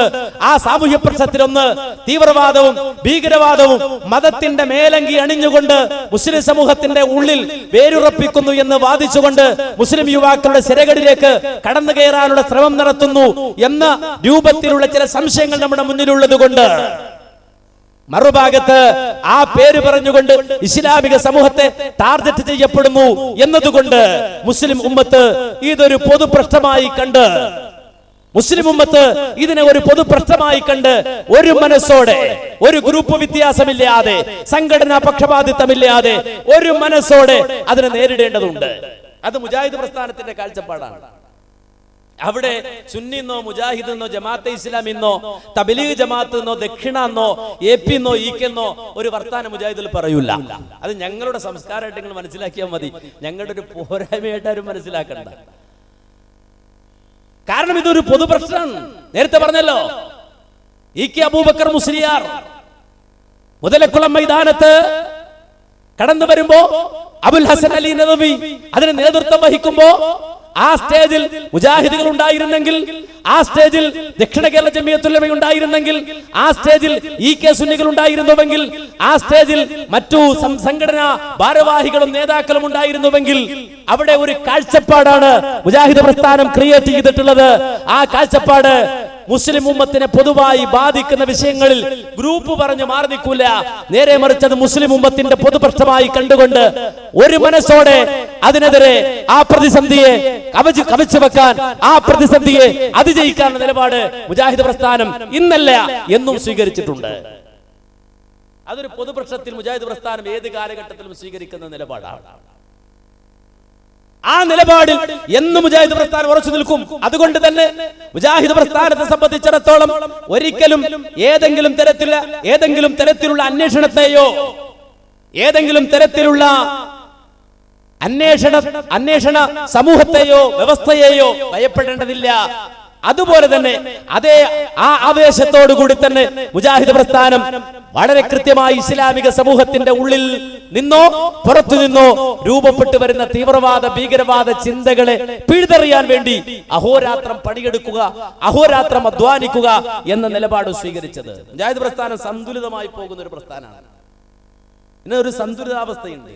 ഇതിങ്ങനെ ചാടിപ്പോകൂല, കൂടിപ്പോകൂല, കുറഞ്ഞു പോകൂല. അളവിലാണ്, കൃത്യമായ അളവിലാണ്. തീവ്രത കൂടില്ല, നിഷേധിക്കില്ല. അതുകൊണ്ട് ഇടക്കിടക്ക് ചില ആളുകൾ ചോദിച്ചു, മുജാഹിദുകൾ എന്താ പിളരുണ്ട്? നിലപാടുള്ളത് കൊണ്ട്. നിലപാടില്ലെങ്കിൽ പിളരണോ? എന്താ അവര് പോയത്? എന്താ ഇവര് പോയത്? എന്താ മറ്റവര് പോയത്? നിലപാടുള്ളത് കൊണ്ട്. നിലപാടില്ലെങ്കിൽ എല്ലാം കൂടെ കൂട്ടിപ്പിടിക്കൂലേ? എല്ലാതെ എമ്മൻ്റെത്. അങ്ങനെ ഒരു ആൾക്കൂട്ട പ്രസ്ഥാനമല്ല ഇത്. ഇത് ആദർശ പ്രസ്ഥാനാണ്. അതുകൊണ്ട് നിങ്ങൾ നോക്കൂ, ഒരു മുസ്ലിം സമൂഹത്തിന്റെ ഉയർച്ചയ്ക്ക് വേണ്ടി രൂപപ്പെട്ട സംവിധാനം എന്ന നിലക്ക് കേരള ജമിയത്തുൽ ഉലമ വന്നു. ജമിയത്തുൽ ഉലമ സമൂഹത്തോട് പറഞ്ഞു ഇത്രയേ ഉള്ളൂ, ഖുർആൻ സുന്നത്ത് അതാണ് നമ്മുടെ പ്രമാണം. മദ്ഹബി പക്ഷപാതിത്വങ്ങൾ, തരീഖത്തുകളുടെ കൂട്ടത്തല്ലുകൾ ഇതൊന്നും നമുക്ക് വേണ്ട. കാരണം മുസ്ലിം ഉമ്മത്ത് അതിന്റെ ആ യഥാർത്ഥമായ സത്തയിൽ നിന്ന് അകന്നു പോകുന്ന സാഹചര്യം ഉണ്ടാകും. ഖുർആനും സുന്നത്തും മുന്നിൽ വെച്ച് പ്രമാണബദ്ധമായി സലഫുകളുടെ ആ നിലപാടനുസരിച്ചുകൊണ്ട് നമ്മുടെ നിലപാടുകൾ സ്വീകരിക്കണമെന്ന് പറഞ്ഞപ്പോ അതിനോട് വിയോജിപ്പുള്ള ആളുകൾ അവര് പറഞ്ഞു, ഞങ്ങൾക്ക് അത് പറ്റൂല. എങ്കിൽ നിങ്ങൾക്ക് വേണ്ടി ഞങ്ങളുടെ ആദർശം മാറ്റാന്നാണോ? അല്ല, അവര് പോയി. അതാണ് സമസ്ത കേരള ജമിയത്തുൽ ഉലമയായത്. പിന്നീട് 40കളിലാണ് നമുക്കറിയാം നമ്മുടെ നാട്ടിൽ മൗദൂദിയൻ ചിന്താഗതികൾ കടന്നു വരുന്നത്. ആ മൗദൂദിയൻ ചിന്താഗതികൾ പ്രസരിപ്പിക്കപ്പെട്ടത് എവിടെയാണ്? മുജാഹിദ് പ്രസ്ഥാനത്തിന്റെ അറബി കോളേജുകളിൽ. ആ അറബി കോളേജുകൾ പഠിക്കുന്ന വിദ്യാർത്ഥികൾക്കിടയിൽ പത്താംകോട്ടിൽ പോയി പഠിച്ചു വന്ന ഹാജി സാഹിബിന്റെ സിദ്ധാന്തങ്ങൾ പ്രചരിപ്പിക്കപ്പെട്ടപ്പോ സ്വാഭാവികമായും മുജാഹിദ് പ്രസ്ഥാനം അളന്നു നോക്കി, ഖുർആനാകുന്ന സുന്നത്താകുന്ന ആ തുലാസിൽ വെച്ച് ഇത് അളന്നു നോക്കുമ്പോ ഇതിൽ കൊള്ളുന്നതല്ല എന്ന് കണ്ടപ്പോ സ്വാഭാവികമായും പറഞ്ഞു ഇത് പറ്റൂല. അങ്ങനെയാണ് KC അബ്ദുള്ള മൗലവിയെ പോലെ, TK അബ്ദുള്ള സാഹിബിനെ പോലെ ഉള്ള ആളുകൾ അവർ പോയത്. ജമാഅത്തെ ഇസ്ലാമിയായി വേറെ പോയത്, അവർ വേറെ പ്രസ്ഥാനമായി മാറിയത്, അവർ വേറെ സംഘടന ഉണ്ടാക്കിയത് അല്ലേ? അതെവിടുന്നാ പോയത്? ഈ അളവുകോൽ കൊണ്ടത് സ്വീകാര്യമല്ല എന്ന് കണ്ടപ്പോ വേറെ പോയി. കാലം പിന്നെയും പോയി അല്ലേ? മടവൂരിസം രൂപപ്പെട്ടു, നമ്മുടെ കണ്ണുകൊണ്ട് നമ്മൾ കണ്ടു. ജിന്നുവാദം രൂപപ്പെട്ടു, നമ്മുടെ കണ്ണുകൊണ്ട് നമ്മൾ കണ്ടു. ഇവിടെയെല്ലാം ഒരളവുകോല് കൊണ്ടൊരു വര മുജാഹിദ് പ്രസ്ഥാനം വരച്ചിട്ടുണ്ട്. അതെന്താ? ഖുർആനിന്റെയും സുന്നത്തിന്റെയും അളവുകോല് കൊണ്ടൊരു വര. അതിന്റെ ഉള്ളിലുള്ളത് ഈ പ്രസ്ഥാനം സ്വീകരിക്കുകയും അതിന്റെ പുറത്തുള്ളത് പുറത്തേക്ക് തള്ളുകയും ചെയ്യും, പുറത്തേക്ക് പോവുകയും ചെയ്യും. ആ പുറത്തുപോയ ആളുകള് നമുക്കറിയാം ഇന്ന് പലതരത്തിലും വിഘടിക്കപ്പെട്ടിട്ടുണ്ടാകാം. ചില ആളുകള് കാട് കയറി, എല്ലാ അർത്ഥത്തിലും കാട് കയറിയ ആൾക്കാരുണ്ടാകാം. അവരോട് മുജാഹിദ് പ്രസ്ഥാനം സമരസപ്പെടുകയായിരുന്നു? അല്ല, പടപെട്ടുകയായിരുന്നു ഈ കാലം അത്രയും അല്ലേ? അവരുടെ ആദർശത്തിനെതിരെ, അവരുടെ നിലപാടുകൾക്കെതിരെ സംസാരിക്കുകയായിരുന്നു. മാത്രമല്ല, ലോകത്ത് രൂപപ്പെട്ടു വന്ന മുസ്ലിം സമൂഹത്തിന്റെ ഈ ഉയർച്ച വളർച്ച സലഫിയത്തിലൂടെ സാധ്യമാകുന്നുവെന്ന് കണ്ടപ്പോ സ്വാഭാവികമായും ഈ മുന്നേറ്റത്തെ തകർക്കുവാൻ വേണ്ടി ആഗോളാടിസ്ഥാനത്തിൽ തന്നെ നടന്ന തന്ത്രങ്ങൾ, ആ തന്ത്രങ്ങളുടെ ഭാഗമായിക്കൊണ്ട് നമുക്ക് മനസ്സിലാക്കാൻ കഴിയും. സലഫി ലേബലൊട്ടിച്ചുകൊണ്ട് സലഫി വിരുദ്ധ കാഴ്ചപ്പാടുകൾ പുറപ്പെടുവിക്കുവാൻ, സമൂഹത്തിൽ എത്തിക്കുവാൻ വേണ്ടിയുള്ള ശ്രമങ്ങൾ നടന്നു. എഴുത്തുകാരെ കൊണ്ട് എഴുതിച്ചു. വേൾഡ് ട്രേഡ് സെന്റർ തകർന്ന ആ നേരത്ത് നിങ്ങൾ മനസ്സിലാക്കണം, വേൾഡ് ട്രേഡ് സെന്റർ തകർന്നപ്പോ അരുന്ധതി റോയ് ഇംഗ്ലീഷിൽ ഒരു ലേഖനം എഴുതി. വേൾഡ് ട്രേഡ് സെന്റർ തകർത്തതിന്റെ പിന്നിലാര്? പാകിസ്ഥാനിൽ ജമാഅത്തു ദഅവ എന്ന് പറയുന്ന ഒരു സംഘടന ഉണ്ടായിരുന്നു. ആ ജമാഅത്തു ദഅവ എന്ന സംഘടന പിന്നിലാര്? ഇത്തരത്തിൽ പല സംഘടനകളെയും നിരൂപണം ചെയ്ത് അരുന്ധതി റോയ് ഒരു ലേഖനം എഴുതി. ആ ലേഖനത്തിൽ ഒരു സ്ഥലത്ത് സലഫി എന്നൊരു വാക്കുണ്ടായിരുന്നു. നിങ്ങൾ മനസ്സിലാക്കണം, എപ്പോഴാ? വർഷങ്ങൾക്ക് മുമ്പ് വേൾഡ് ട്രേഡ് സെന്റർ തകർന്നപ്പോൾ ആ സലഫി എന്ന ആ വാക്ക് മാത്രം പ്രൊജക്ട് ചെയ്തുകൊണ്ട് മാധ്യമം ദിനപത്രം അത് പരിഭാഷപ്പെടുത്തി. അരുന്ധതി റോയുടെ ലേഖനം ഇന്നും ഞാൻ അത് എടുത്ത് സൂക്ഷിച്ചു വെച്ചിട്ടുണ്ട്. അപ്പോ ഈ ഭീകരതയുടെ കൂടെ സലഫി എന്ന് എഴുതി ചേർക്കാൻ കാണിച്ചിരുന്ന ത്വര അത് ഇന്ന് തുടങ്ങിയതല്ല, അത് കുറച്ചു കാലപ്പഴക്കുണ്ട്. കുറച്ച് കാലപ്പഴക്കേണ്ടതിന് ഭീകരതയുടെ കൂടെ സലഫി എന്ന് എഴുതി ചേർക്കാനുള്ള ത്വര ഉണ്ടല്ലോ, ആ ത്വര ഇന്ന് തുടങ്ങിയതല്ല, കുറച്ച് മുമ്പേ തുടങ്ങിയതാണ്. ഉസാമ ബിൻ ലാദൻ ആരാ? സലഫി. ഉസാമ സമം സലഫി എന്ന് എഴുതി വെച്ചത്. ഇതിനൊക്കെ ഏതാണ്ട് 5 കൊല്ലം മുമ്പ് ഞാൻ മറുപടി പറഞ്ഞത് ഓർക്കുകയാണെന്ന്. 5 വർഷങ്ങൾക്ക് മുമ്പ് അന്ന് ചില ആളുകൾ ഏറ്റുപറഞ്ഞിരുന്നത് ഇന്ന് മനോരമക്കാരന്റെ പേരത്തുമ്പിലൂടെ, മാതൃഭൂമിക്കാരന്റെ പേരത്തുമ്പിലൂടെ, കലാകൗമുദിക്കാരന്റെ പേരത്തുമ്പിലൂടെ, അതുപോലെ തന്നെ മറ്റു ചില പത്രങ്ങളുടെ പേരത്തുമ്പിലൂടെ പുറത്തേക്ക് വിട്ട് വിട്ട് വിട്ട് വിട്ട് സലഫി എന്ന് പറഞ്ഞാൽ എന്താണ്? അത് ഈ തീവ്രവാദ സംഘടനയിലേക്കുള്ള റിക്രൂട്ട്മെന്റ് നടത്തുന്ന ആൾക്കാരാണോ എന്നാണ്. നിങ്ങൾ ചിന്തിച്ചു നോക്ക്, ആലോചിച്ചു നോക്ക്. ബ്രിട്ടീഷ് ഇന്ത്യയിൽ നിന്നുകൊണ്ട് ഇതിനെതിരെ പടപ്പുറപ്പാട് നടത്തി സമരം ചെയ്ത ഒരു പ്രസ്ഥാനം, ആ പ്രസ്ഥാനത്തെ പ്രതിക്കൂട്ടിലാക്കാൻ ആരെങ്കിലും ശ്രമിക്കുന്നുവെങ്കിൽ ചരിത്രം മാഞ്ഞു പോകണം, അല്ലെങ്കിൽ ചരിത്രം ചവറ്റുകൊട്ടയിൽ കെട്ടിത്താഴ്ത്തപ്പെടണം. അല്ലാതെ സാധിക്കൂല, അല്ലാതെ സാധ്യമല്ല.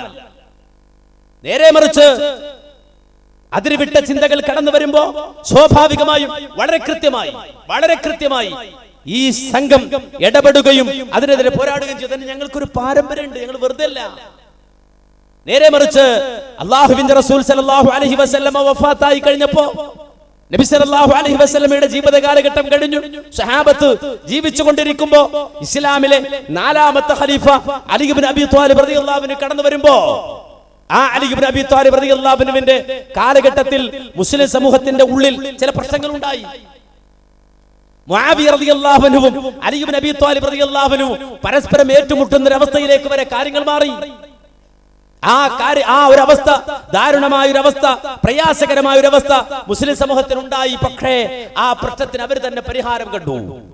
വിശുദ്ധ ഖുർആനിന്റെയും തിരുസുന്നത്തിന്റെയും കീഴിൽ നമുക്കൊന്നിക്കാം, അതിനുവേണ്ടി മധ്യസ്ഥരെ നിയോഗിക്കാം എന്നവർ തീരുമാനിച്ചുകൊണ്ട് മധ്യസ്ഥന്മാരെ മുന്നിലേക്ക് കൊണ്ടുവന്ന് അവർ ഐക്യപ്പെടാൻ പോകുന്നു എന്ന് കണ്ടപ്പോ അലി ഇബ്നു അബീ ത്വാലിബ് റളിയല്ലാഹു അൻഹുവിന്റെ കൂടെ വന്ന കുറെ ആളുകൾ മാറി നിന്നിട്ട് പറഞ്ഞു, ഞങ്ങൾ ഇത് അംഗീകരിക്കൂല.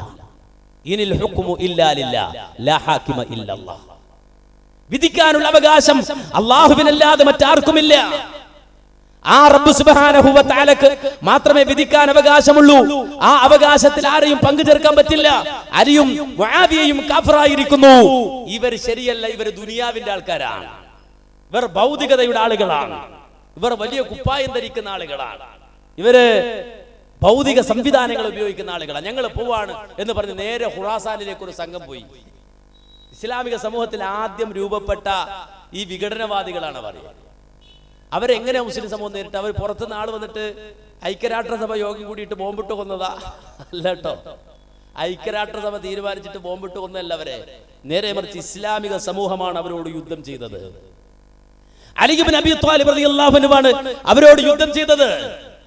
നിങ്ങൾ നോക്കൂ, കാലാന്തരേണ ആ ചിന്തകൾ പിന്നെയും കാലത്തിന്റെ ഏത് അവസ്ഥയിൽ മുളപൊട്ടിയോ ആ അവസ്ഥയിലെല്ലാം മുസ്ലിം ഉമ്മത്താണ് അതിനെതിരെ നിലകൊണ്ടുപോകുന്നത്, അതിനെതിരെ പോരാടിയത്. അല്ലേ? ഏതൊരു കാലഘട്ടത്തിലും ആ ചിന്താഗതി തന്നെ നമുക്കറിയാം. പിൽക്കാലഘട്ടത്തിൽ ഹാക്കിമിയത്ത് വാദമായി കടന്നു വന്നു. ഇന്ത്യ രാജ്യത്ത് അത് മുളപൊട്ടി, അവിടെയും പോരാടി. അവസാനം ആ ചിന്ത ഇവിടുന്ന് കയറ്റുമതി ചെയ്യപ്പെട്ടു, ഈജിപ്തിൽ കൊണ്ടുപോയി അവിടെ വ്യാപിപ്പിക്കുവാൻ ശ്രമിച്ചു. അവിടുത്തെ ഭരണകൂടം അതിനെ എതിർത്തു. മാത്രമല്ല അവിടുത്തെ ഹാക്കിമിയത്വവാദികൾക്ക് അവിടെ ജീവിക്കുവാനുള്ള അവകാശം പോലും നഷ്ടപ്പെട്ടു. അവസാനം ആ നാട്ടിൽ നിന്ന് നാട്ടിപ്പുറത്താക്കപ്പെട്ടു. മറ്റു രാജ്യങ്ങളിലേക്ക് അവർ ചേക്കേറി. അങ്ങനെ സൗദി അറേബ്യയിൽ പോലും അവർ കടന്നുകയറി. അവിടുത്തെ യൂണിവേഴ്സിറ്റികളിൽ പോലും കടന്നുകയറി. തങ്ങളുടെ വികലമായ ആശയങ്ങൾ അവിടെ പഠിപ്പിക്കാൻ ശ്രമിച്ചു. സൗദി ഗവൺമെന്റും കൈയോടെ പിടിക്കുകയും അവസാനം അവരെ നിയമത്തിന്റെ മുന്നിൽ കൊണ്ടുവരികയും ചെയ്തപ്പോഴാണ് സാക്ഷാൽ ഉസാമ ബിൻ ലാദൻ പോലും സലഫി വിരോധിയായത്, അല്ല സൗദി വിരോധിയായത്. സൗദി വിരോധിയായത്. നിങ്ങൾ ചിന്തിക്കണം, ആലോചിക്കണം. ലോകത്ത് പ്രശ്നമുണ്ടാക്കുന്ന ആരാ? സലഫികൾ. ഈ തീവ്രവാദികളെല്ലാം പൊട്ടിക്കണം എവിടെ? സൗദിയിൽ. ഇത് സലഫിയാണ് എങ്കിൽ പ്രിയമുള്ളവരെ സൗദിയിൽ പെട്ടു. കാര്യം ലോകത്ത് സലഫി ആ സമൂഹത്തെ എല്ലാ നിലക്കും സഹായിക്കുന്ന ഒരു രാജ്യമുണ്ടെങ്കിൽ അത് സൗദി അറേബ്യയാണ്. ആ സൗദി അറേബ്യയിലാണ് പരിശുദ്ധമായ റമദാൻ മാസത്തിന്റെ അവസാന ദിനങ്ങൾ, ലൈലത്തുൽ ഖദറിന്റെ രാവ് പ്രതീക്ഷിച്ചുകൊണ്ട് വിശ്വാസികൾ കഴിച്ചുകൂട്ടുന്ന ആ വേളയിൽ നിങ്ങൾ മനസ്സിലാക്കണം, പരിശുദ്ധമായ ഹറം മഹാനായ ഹബീബുന മുഹമ്മദ് മുസ്തഫ സല്ലല്ലാഹു അലൈഹി വസല്ലമയുടെ ശരീരം അന്തിയുറങ്ങുന്ന പരിശുദ്ധമായ ആ മദീനയുടെ മണ്ണിൽ മസ്ജിദുൻ നബവിയുടെ ഓരത്ത് ചാവേറ് പൊട്ടിത്തെറിച്ചത് നിങ്ങൾ മനസ്സിലാക്കണം. ഇത് വലിയ സലഫിയ. ഇതാണ് വലിയ സലഫി ആണോ? ഇവനാ ഭയങ്കര മുസ്ലിം. ആര്? മദീനത്ത് പൊട്ടുന്നവൻ. മദീനത്ത് അള്ളാന്റെ പള്ളിയിൽ നിസ്കരിക്കാൻ വരുന്ന മുസ്ലിമീങ്ങൾ മാത്രമുള്ള സ്ഥലത്ത് പൊട്ടിത്തെറിച്ച് മുസ്ലിമീങ്ങളെ കൊല്ലുന്നവൻ. അവനാണ് ആര്? മുസ്ലിം ഭീകരവാദി, മുസ്ലിം തീവ്രവാദി. ഇതാരെങ്കിലും കൂടുതൽ റിപ്പോർട്ട് ചെയ്തോ? എത്ര ദിവസം ഉണ്ടായിരുന്നു പത്രത്തിൽ മദീന സ്ഫോടനം? എത്ര ദിവസം ഉണ്ടായിരുന്നു? ആരത് റിപ്പോർട്ട് ചെയ്തത്? കാര്യമായിട്ട് ആരാണ് അതിന് പിന്നാലെ കൂടിയിട്ട് ലേഖനം എഴുതിയത്? ഒരുത്തനും എഴുതിയില്ല. കാരണം അതിൽ ലളിതമായ ഒരു ആശയല്ലേ. മുസ്ലിമായ ഒരുത്തൻ, മുസ്ലിങ്ങൾ മാത്രമല്ല മുസ്ലിങ്ങളെ ആദരിക്കുന്ന, മുസ്ലിങ്ങളെ ബഹുമാനിക്കുന്ന മദീനത്ത് പ്രവാചകൻ സല്ലല്ലാഹു അലൈഹി വസല്ലം അന്തിയുറങ്ങുന്ന ആ മണ്ണിൽ വന്നിട്ട് പൊട്ടിത്തെറിച്ച് മുസ്ലിമീങ്ങളെ തന്നെ കൊല്ലുക. ഭയങ്കര ഭീകരവാദി, മുസ്ലിം ഭീകരവാദി. നിങ്ങളൊന്ന് ചിന്തിച്ചു നോക്ക്. എന്തേ ലേഖനം എഴുതാത്തത്? എന്തേ അതിന്റെ പിന്നാലെ ആരും കൂടാതിരുന്നത്? അതുകൊണ്ട് കാര്യമില്ല, അതുകൊണ്ട് കാര്യമില്ല എന്നതുകൊണ്ട് തന്നെ. അതുകൊണ്ട് മുസ്ലിം ഉമ്മത്ത് കൃത്യമായി പറയാം, മുസ്ലിം ഉമ്മത്ത് കൃത്യമായി പ്രഖ്യാപിക്കണം, ഇസ്ലാമാണ് ഞങ്ങളുടെ മതം, ദീനാണ്. ആ ഇസ്ലാം എന്ന ആ മതത്തെ സംബന്ധിച്ചിടത്തോളം അതിന് ഒളിച്ചു വെക്കാൻ ഒന്നുമില്ല, രഹസ്യ അജണ്ടകളില്ല. ആ മുസ്ലിമിന്റെ അജണ്ട ഖുർആനാണ്, സുന്നത്താണ്. അത് നിങ്ങൾക്കും വായിക്കാൻ കിട്ടും. ഏതൊരാൾക്കും വായിക്കാം, ഏതൊരാൾക്കും പഠിക്കാം, ഏതൊരാൾക്കും മനസ്സിലാക്കാം. വ്യക്തമാണ് അതിലെ ആശയങ്ങൾ, വ്യക്തമാണ് അതിലെ ആശയങ്ങൾ. പക്ഷേ ആ വ്യക്തമായ ആശയങ്ങളെ പോലും മറിക്കാൻ ചില ആളുകൾ ശ്രമിക്കാറുണ്ട്. ഇപ്പോ ചിദാനന്ദപുരി സ്വാമികൾ അദ്ദേഹം നല്ല പ്രഭാഷകനാണ്, നല്ല ഡിബേറ്ററാണ്, നല്ല സംവാദകനാണ്, നല്ല ശൈലിയിൽ പ്രസംഗിക്കുന്ന ആളാണ്. അദ്ദേഹത്തിന് ഒരുപാട് പ്രഭാഷണങ്ങൾ ഞാൻ കേൾക്കാറുണ്ട് ചിദാനന്ദപുരി സ്വാമികളുടെ. വിശുദ്ധ ഖുർആനിൽ ഏതാണ്ട് 1/3 ഭാഗം ഭീകരവാദം പഠിപ്പിക്കുന്നതാണെന്നാണ് അദ്ദേഹം കഴിഞ്ഞ ദിവസം കമന്റ് വിട്ടത്. നിങ്ങൾ ആലോചിച്ച് നോക്കുക. കാര്യം അമുസ്ലിമിനെ കണ്ടെടുത്ത് കൊല്ലണം, മുശ്രിക്കിനെ, ബഹുദൈവ വിശ്വാസികളെ കണ്ടെടുത്ത് കൊല്ലണം എന്നൊക്കെ പറയുന്ന മതമാണ് ഇസ്ലാം. അതാണ് ഖുർആൻ പഠിപ്പിക്കുക. അതുകൊണ്ട് ആ കൽക്കട്ട കോടതിയിൽ ഖുർആൻ നിരോധിക്കണം എന്ന് പറഞ്ഞത് അദ്ദേഹത്തിന്റെ ഒരു ക്ലിപ്പ് നിങ്ങൾ കേട്ടിട്ടുണ്ടാവും. അപ്പോൾ വളരെ എളുപ്പത്തിൽ ക്ലിപ്പുകളൊക്കെ കേൾക്കാൻ കഴിയുമല്ലോ.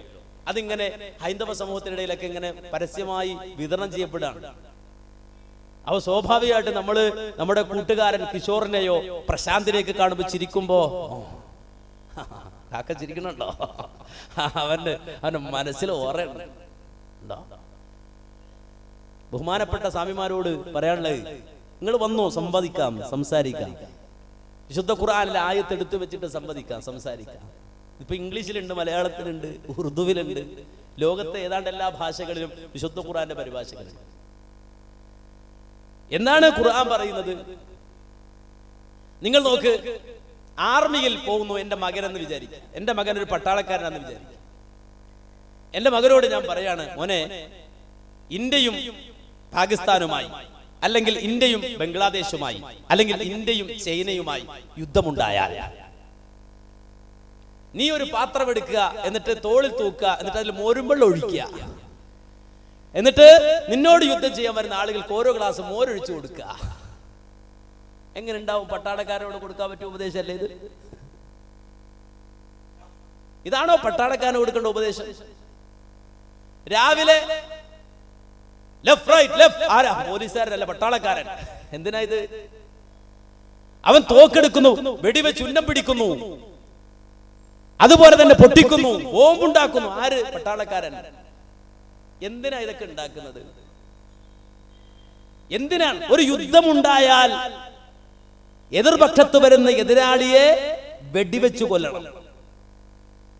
ഇന്ത്യ ആക്രമിക്കാൻ ഒരു രാജ്യം വന്നാൽ ആ രാജ്യത്തിന്റെ ഇന്ത്യ ആക്രമിക്കാൻ വരുന്ന രാജ്യത്തിന്റെ നാവികപ്പടയെ തോക്കുകൊണ്ട് നേരിടണം. അതുപോലെ തന്നെ ഇന്ത്യ ആക്രമിക്കാൻ വരുന്ന ഒരു വ്യോമസേനയെ വ്യോമസേന കൊണ്ട് നേരിടണം. ഇന്ത്യയെ ആക്രമിക്കാൻ വരുന്ന ഒരു കരസേനയെ കരസേനയായി നിന്നുകൊണ്ട് നേരിടണം എന്ന് പറഞ്ഞാൽ എതിർഭാഗത്ത് വരുന്ന കക്ഷിയെ വെടിവെച്ചു കൊല്ലണം. നിങ്ങൾ ആലോചിച്ചു, എത്ര ക്രൂരാണല്ലേ ഇന്ത്യയുടെ നിയമം. കണ്ടിടത്ത് വെച്ച് പാകിസ്ഥാൻകാരെ കൊല്ലാൻ പറയുന്ന ഒരു ആദർശം, കണ്ടിടത്ത് വെച്ച് ചൈനക്കാരനെ കൊല്ലാൻ പറയുന്ന ഒരു രാജ്യം, കണ്ടിടത്ത് വെച്ച് ബംഗ്ലാദേശുകാരനെ കൊല്ലാൻ പറയുന്ന ഒരു രാജ്യം. എങ്ങനെയുണ്ട് ഈ രാജ്യത്തെ കുറിച്ച് നമ്മുടെ അഭിമാന ബോധം? നിങ്ങൾ ചിന്തിച്ചു നോക്കി. ഇങ്ങനെ പറഞ്ഞാൽ എങ്ങനെ ഉണ്ടാവും നമ്മുടെ രാജ്യത്തെ കുറിച്ച്? ഇന്ത്യയും പാകിസ്ഥാനും തമ്മിൽ യുദ്ധം ഉണ്ടായാൽ പാകിസ്ഥാൻ പട്ടാളത്തെ വെടിവെച്ചു കൊല്ലണം എന്ന് പറഞ്ഞാൽ പാകിസ്ഥാനികളെ കൊല്ലാൻ പറഞ്ഞ രാജ്യം. ഏത് സ്വാമിയാണ് ഇങ്ങനെ അർത്ഥം പറയാ? അങ്ങനെ അർത്ഥം പറഞ്ഞാൽ അത് എന്ത് സ്വാമിയാ? ഇനി ഒരു അച്ഛനാണ് എങ്ങനെ പറയുന്നതെങ്കിൽ അതെന്ത് അച്ഛനാ? ഒരു ഉസ്താദ് മുസ്ലിയാരാണ് എങ്ങനെ പറയുന്നതെങ്കിൽ ഇതെന്ത് മുസ്ലിയാരാ? യുദ്ധവേളയിൽ സഹോദരങ്ങളെ, യുദ്ധം ചെയ്യുന്ന വേളയിൽ ആർമിയോട്, സൈന്യത്തോട്, പട്ടാളക്കാരനോട് പറഞ്ഞ നിയമങ്ങൾ അത് സിവിൽ നിയമമല്ല. ആ ആയത്ത് കേട്ട് ഞാൻ നേരെ പോയിട്ട് ഒരു ഇസ്ലാമിക രാജ്യത്ത് ജീവിക്കുന്ന മുസ്ലിമിന്റെ കഴുത്തങ്ങോട്ട് വെട്ടിയാലോ? തൂക്കിക്കൊല്ലുന്നെ. എനിക്ക് പോയിട്ട് ഗോതമ്പുണ്ട തരൂല്ല സൗദി അറേബ്യ. സൗദി അറേബ്യയിലാണ് ഞാൻ ജീവിക്കുന്നത് വിചാരിക്കുക. ഞാൻ ഖുർആൻ എടുത്തു, എന്നിട്ട് സ്വാമി ഉദ്ദേശിച്ച ആയത്തോത്, ആ ആയത്തോതിയിട്ട് എന്റെ അപ്പുറത്ത് കടയിൽ ജോലി ചെയ്യുന്ന ഒരു മാധവേട്ടൻ ഉണ്ടെന്ന് വിചാരിക്കുക, ഹിന്ദുവായ മാധവേട്ടൻ. ഞാൻ ഈ ആയത്തെടുത്തിട്ട് നേരെ പോയി, എന്നിട്ട് ഒറ്റവെട്ട് ആർക്ക്? മാധവേട്ടന്. മാധവേട്ടൻ ഇതാ മരിച്ചു വീണു. നേരെ എന്നെ കോടതി കൊണ്ടുപോയി. കോടതി കൊണ്ടുപോയിട്ട് എന്നെ വിചാരണ ചെയ്തപ്പോൾ ജഡ്ജിയോട്, മുസ്ലിം ജഡ്ജിയാണ്, ഇസ്ലാമിക ശരീഅത്ത് പാലിക്കുന്ന ജഡ്ജിയാ, ഞാൻ ഖുർആനിലെ ആയത്ത് കാണിച്ചു കൊടുക്കുക. അതാ നോക്ക്, മുശ്രിക്കിനെ കണ്ടയിടത്ത് വെച്ച് കൊല്ലണമെന്നത് ആ ഖുർആനിലുള്ളത് കൊണ്ട് ഞാൻ ഖുർആനിലെ നിയമം നടപ്പിലാക്കിയതാന്ന് പറഞ്ഞാൽ നിങ്ങൾ മനസ്സിലാക്കണം, എനിക്ക് കിട്ടുന്ന ശിക്ഷ എന്താണെന്നറിയോ? ഒരു ഗോതമ്പുണ്ട പോലും എനിക്ക് തരൂല്ല. നേരെ മറിച്ച് പിടിച്ചങ്ങോട്ട് വെട്ടും, പരസ്യമായി എന്റെ തല. അന്യായമായി ഒരു മനുഷ്യനെ കൊന്നതിന്റെ പേരിൽ വധശിക്ഷ പരസ്യമായി, അല്ലാതെ ഗോവിന്ദച്ചാമിയാവൂല. പരസ്യമായി ഒരു പെണ്ണിനെ പീഡിപ്പിച്ച് കൊന്ന് വികലാംഗനായിട്ട് പോലും ട്രെയിനിൽ നിന്ന് നിലത്ത് വീണ് ശരീരഭാഗങ്ങളുടെ അസ്ഥികൾ നുറുങ്ങി കിടക്കുന്ന, വാവിട്ട് ജീവന് വേണ്ടി നിലവിളിക്കുന്ന ഒരു പെണ്ണിനെ ക്രൂരമായി ബലാത്സംഗം ചെയ്ത് കൊന്ന ഗോവിന്ദച്ചാമി തടുച്ചു കൊഴുത്ത് മൂപ്പരിങ്ങനെ വല്ലാത്തൊരവസ്ഥയിൽ നിൽക്കാൻ സുന്ദരനായി മാറാണ്. ഇതൊരു ഇസ്ലാമിക രാജ്യത്ത് നടക്കില്ല. നിങ്ങൾ മനസ്സിലാക്കണം, ആര് മരിച്ചെന്ന് പറഞ്ഞാൽ, ആരെ കൊന്നെന്ന് പറഞ്ഞാലും ശരി, തലങ്ങോട്ട് വെട്ടും. അതാണ് ഇസ്ലാമിക സമൂഹം. എന്തുകൊണ്ട് ഈ ആയത്തെടുത്ത് വെച്ച് ഒരുപാട് മുസ്ലിം രാജ്യങ്ങളുണ്ടല്ലോ, ആ മുസ്ലിം രാജ്യങ്ങളിൽ ജീവിക്കുന്ന ഹൈന്ദവരെ, ക്രൈസ്തവരെ, ജൂതന്മാരെ കൊന്നില്ല? കൊന്നില്ല, കൊന്നില്ല. ചോദിക്കണ്ടേ? ചോദിക്കണ്ടേ എന്തുകൊണ്ട് കൊന്നില്ല? ഖുർആനിൽ ആയത്തുണ്ട് എങ്കിൽ അത് ഇസ്ലാമിക രാജ്യങ്ങൾ നടപ്പാക്കൂലേ? മുസ്ലിം രാജ്യങ്ങൾ നടപ്പിലാക്കൂലേ? എന്തുകൊണ്ട് കൊന്നില്ല? എന്നിട്ട് അതെടുത്ത് പഠിപ്പിച്ചിട്ട് നമ്മുടെ സഹോദരങ്ങളോട് പറഞ്ഞു കൊടുക്കാണ്, മന്യ മതസ്ഥരെ കൊല്ലണം എന്ന് പറയുന്ന മതമാണ് ഇസ്ലാം എന്നൊക്കെ പറഞ്ഞാൽ എത്ര കൊല്ലം ഈ കളവ് പറയും? ഇന്ത്യ രാജ്യത്തിന്റെ ചരിത്രം അറിയുന്ന ആളുകൾ അത് പറയൂ. ഇന്ത്യ രാജ്യത്ത് 1000 കൊല്ലം 700 കൊല്ലത്തിലധികം മുഹമ്മദ് ബിൻ ഖാസിം മുൾത്താൻ കീഴടക്കിയത് മുതൽ മുഗൾ സാമ്രാജ്യത്തിന്റെ അവസാന വ്യക്തി വരെ ഇന്ത്യ രാജ്യത്ത് ഭരിക്കുമ്പോ 7.5 നൂറ്റാണ്ട് കാലം മുസ്ലിമീങ്ങൾ ഭരിച്ച നാടാണ് ഇന്ത്യ മഹാരാജ്യം. മുസ്ലിങ്ങൾ ഭരിച്ച നാടാണ് ഇന്ത്യ മഹാരാജ്യം. മുസ്ലിങ്ങൾ ഭരിച്ച നാടാണ് ഇന്ത്യ മഹാരാജ്യം. ആ മുസ്ലിങ്ങൾ ഇന്ത്യ ഭരിച്ചു എന്ന് പറയുമ്പോ സ്വതന്ത്രാനന്തരം വെട്ടിമുറക്കപ്പെട്ട ഇന്ത്യയല്ല, രണ്ടായി പകുത്ത ഇന്ത്യയല്ല. ഇന്നത്തെ പാകിസ്ഥാൻ ഉണ്ടല്ലോ, മാപ്പൊന്ന് എടുത്ത് നോക്ക്, ഭൂപടം എടുത്ത് നോക്ക്. വിശാലമായി ഇന്നത്തെ പാകിസ്ഥാനും ഇന്നത്തെ ഇന്ത്യയും അടങ്ങുന്ന ആ വലിയ ഇന്ത്യയെ ഭരിച്ചവരാണ് ഇന്ത്യ രാജ്യത്തെ മുസ്ലിമീങ്ങൾ. 1 കൊല്ലമല്ല, 2 കൊല്ലമല്ല, 7.5 നൂറ്റാണ്ട് കാലം. എന്നിട്ട് കൊന്നു തീർത്തോ? ഇവിടുത്തെ ഹിന്ദുക്കളെ മുഴുവൻ കൊന്നു തീർത്തോ? ഇല്ല. ഏതെങ്കിലും അന്യമതസ്ഥരെ കൊന്നു തീർത്തോ? അങ്ങനെയൊക്കെ ഇപ്പൊ രഹസ്യ ക്ലാസുകളിൽ പല മുഗൾ ചക്രവർത്തിമാരെ കുറിച്ച് പഠിപ്പിക്കണേ ഒക്കെ നമുക്കറിയാം. ഞാനതിന് മറുപടി പറയല്ല. ഇന്ന് ലോകത്ത് ഉള്ള ഇസ്ലാമിക രാജ്യങ്ങൾ എത്രയോ ആളുകൾ, ഹൈന്ദവരായ, ക്രൈസ്തവരായ, ജൂതന്മാരായ ആളുകൾ ഒരുപാട് രാജ്യങ്ങളിൽ, മുസ്ലിം രാജ്യങ്ങളിൽ, ഇസ്ലാമിക രാജ്യങ്ങളിൽ ജോലി ചെയ്യുന്നു. ആരെങ്കിലും ഖുർആനിന്റെ പേരിൽ അവരെ കഴുത്തു വെട്ടിട്ടുണ്ടോ? കഴുത്തു വെട്ടിയ രാജ്യം വെറുതെ വിടുവോ? ഇല്ലല്ലോ. നിങ്ങൾ മനസ്സിലാക്കണം. അപ്പോ വിശുദ്ധ ഖുർആനെ തെറ്റായി ജനമനസ്സുകളിലേക്ക് എടുത്തു വെക്കുക. ഇസ്ലാമിനെ പേടിക്കണം എന്നാണ്. കാരണം ഇസ്ലാം നിങ്ങളെ കൊല്ലും, അതാ പറയുന്നത്. ഇസ്ലാം ആരെയും കൊല്ലൂല കൂട്ടരെ. ഇസ്ലാം ആരെയും കൊന്നിട്ടില്ല. ഇസ്ലാം ഒരു കൊല്ലുന്ന പ്രത്യയശാസ്ത്രമല്ല. നേരെ മറിച്ച് ഖുർആൻ വിളിക്കുന്ന യുഹ്യീകും, നിങ്ങൾക്ക് ജീവിതം തരാം. നിങ്ങൾക്ക് ജീവിതം തരുന്ന ഒരു ആദർശത്തിലേക്കാണ് ഞങ്ങൾ വിളിക്കുന്നത്. എന്താ ഇങ്ങനെ പറയേണ്ടി വരുന്നറിയോ? നമുക്ക് മറ്റേ ശൈലി പറയാൻ അറിഞ്ഞിട്ടില്ല. ഞങ്ങൾ പാവങ്ങളാണ് സഹോദരങ്ങളെ, ഞങ്ങൾ തീവ്രവാദികളല്ല സഹോദരങ്ങളെ, ഞങ്ങൾ ഭീകരവാദികളല്ല എന്നുള്ള ആ പഴയ പന്നക്കം പാട്ട് പാടാൻ കഴിയാത്തോണ്ട് ഇങ്ങനെ പറയണേ. കാരണം ഇതിനപ്പുറം ആരെ ബോധ്യപ്പെടുത്തേണ്ടത്? ഏത് അന്വേഷണ വിഭാഗത്തെയാണ് ബോധ്യപ്പെടുത്തേണ്ടത്? ഏത് മതസമൂഹത്തെ ബോധ്യപ്പെടുത്തേണ്ടത്? എന്നാൽ ലോകത്ത് പൊട്ടിത്തെറികൾ നടക്കുന്നില്ലേ? IS ഇല്ലേ? ബോക്കോ ഹറാം ഇല്ലേ? ഉണ്ട്. അതാ ബോക്കോ ഹറാമിന്റെയും IS-ന്റെയും ഒക്കെ ലക്ഷ്യമെന്ത്, എയിമെന്ത്, ആരാണ് അവരുടെ എയിം? ഏത് രാജ്യങ്ങളിലാണ് അവർ കുഴപ്പമുണ്ടാക്കുന്നത്? IS-കാരൻ നേരെ പോയത് ഫലസ്തീനിലേക്കല്ല, ഇസ്രായേലിലേക്കല്ല, അമേരിക്കയിലേക്കല്ല. നേരെ മറിച്ച് IS-കാരൻ ചുറ്റിത്തിരിയുന്നത് മുസ്ലിം രാജ്യങ്ങളിലാണ്. നിങ്ങൾ മനസ്സിലാക്കണം. എന്ത് വിപ്ലവം ഉണ്ടായാലും എവിടെ ഉണ്ടാവുക? നമ്മുടെ നാട്ടിലെ ചില ആളുകൾ മുല്ലപ്പൂ വിപ്ലവം എന്ന് പറഞ്ഞ, മുല്ലപ്പൂ വിപ്ലവം എന്ന് അവർ പറഞ്ഞത്, പക്ഷെ അത് ചേമ്പൂ വിപ്ലവമായിരുന്നു. അത് വേറെ വർത്താനാ, ഞാനത് പിന്നീട് പറയാം. ചേമ്പൂല്ലേ, ചേമ്പ് പൂത്താൽ ഒരു പൂ ഉണ്ടാവും, അതിന് നല്ല നാറ്റ ഉണ്ടാവും. നിങ്ങൾ അത് അറിയുന്ന ആളുകൾക്ക് അറിയാം. അതാണെങ്കിലും പറഞ്ഞത് മുല്ലപ്പൂന്നാ. ആ മുല്ലപ്പൂ വിപ്ലവം ഉണ്ടായത് എവിടെയാണ്? മുസ്ലിം രാജ്യങ്ങളിൽ മാത്രം അല്ലേ?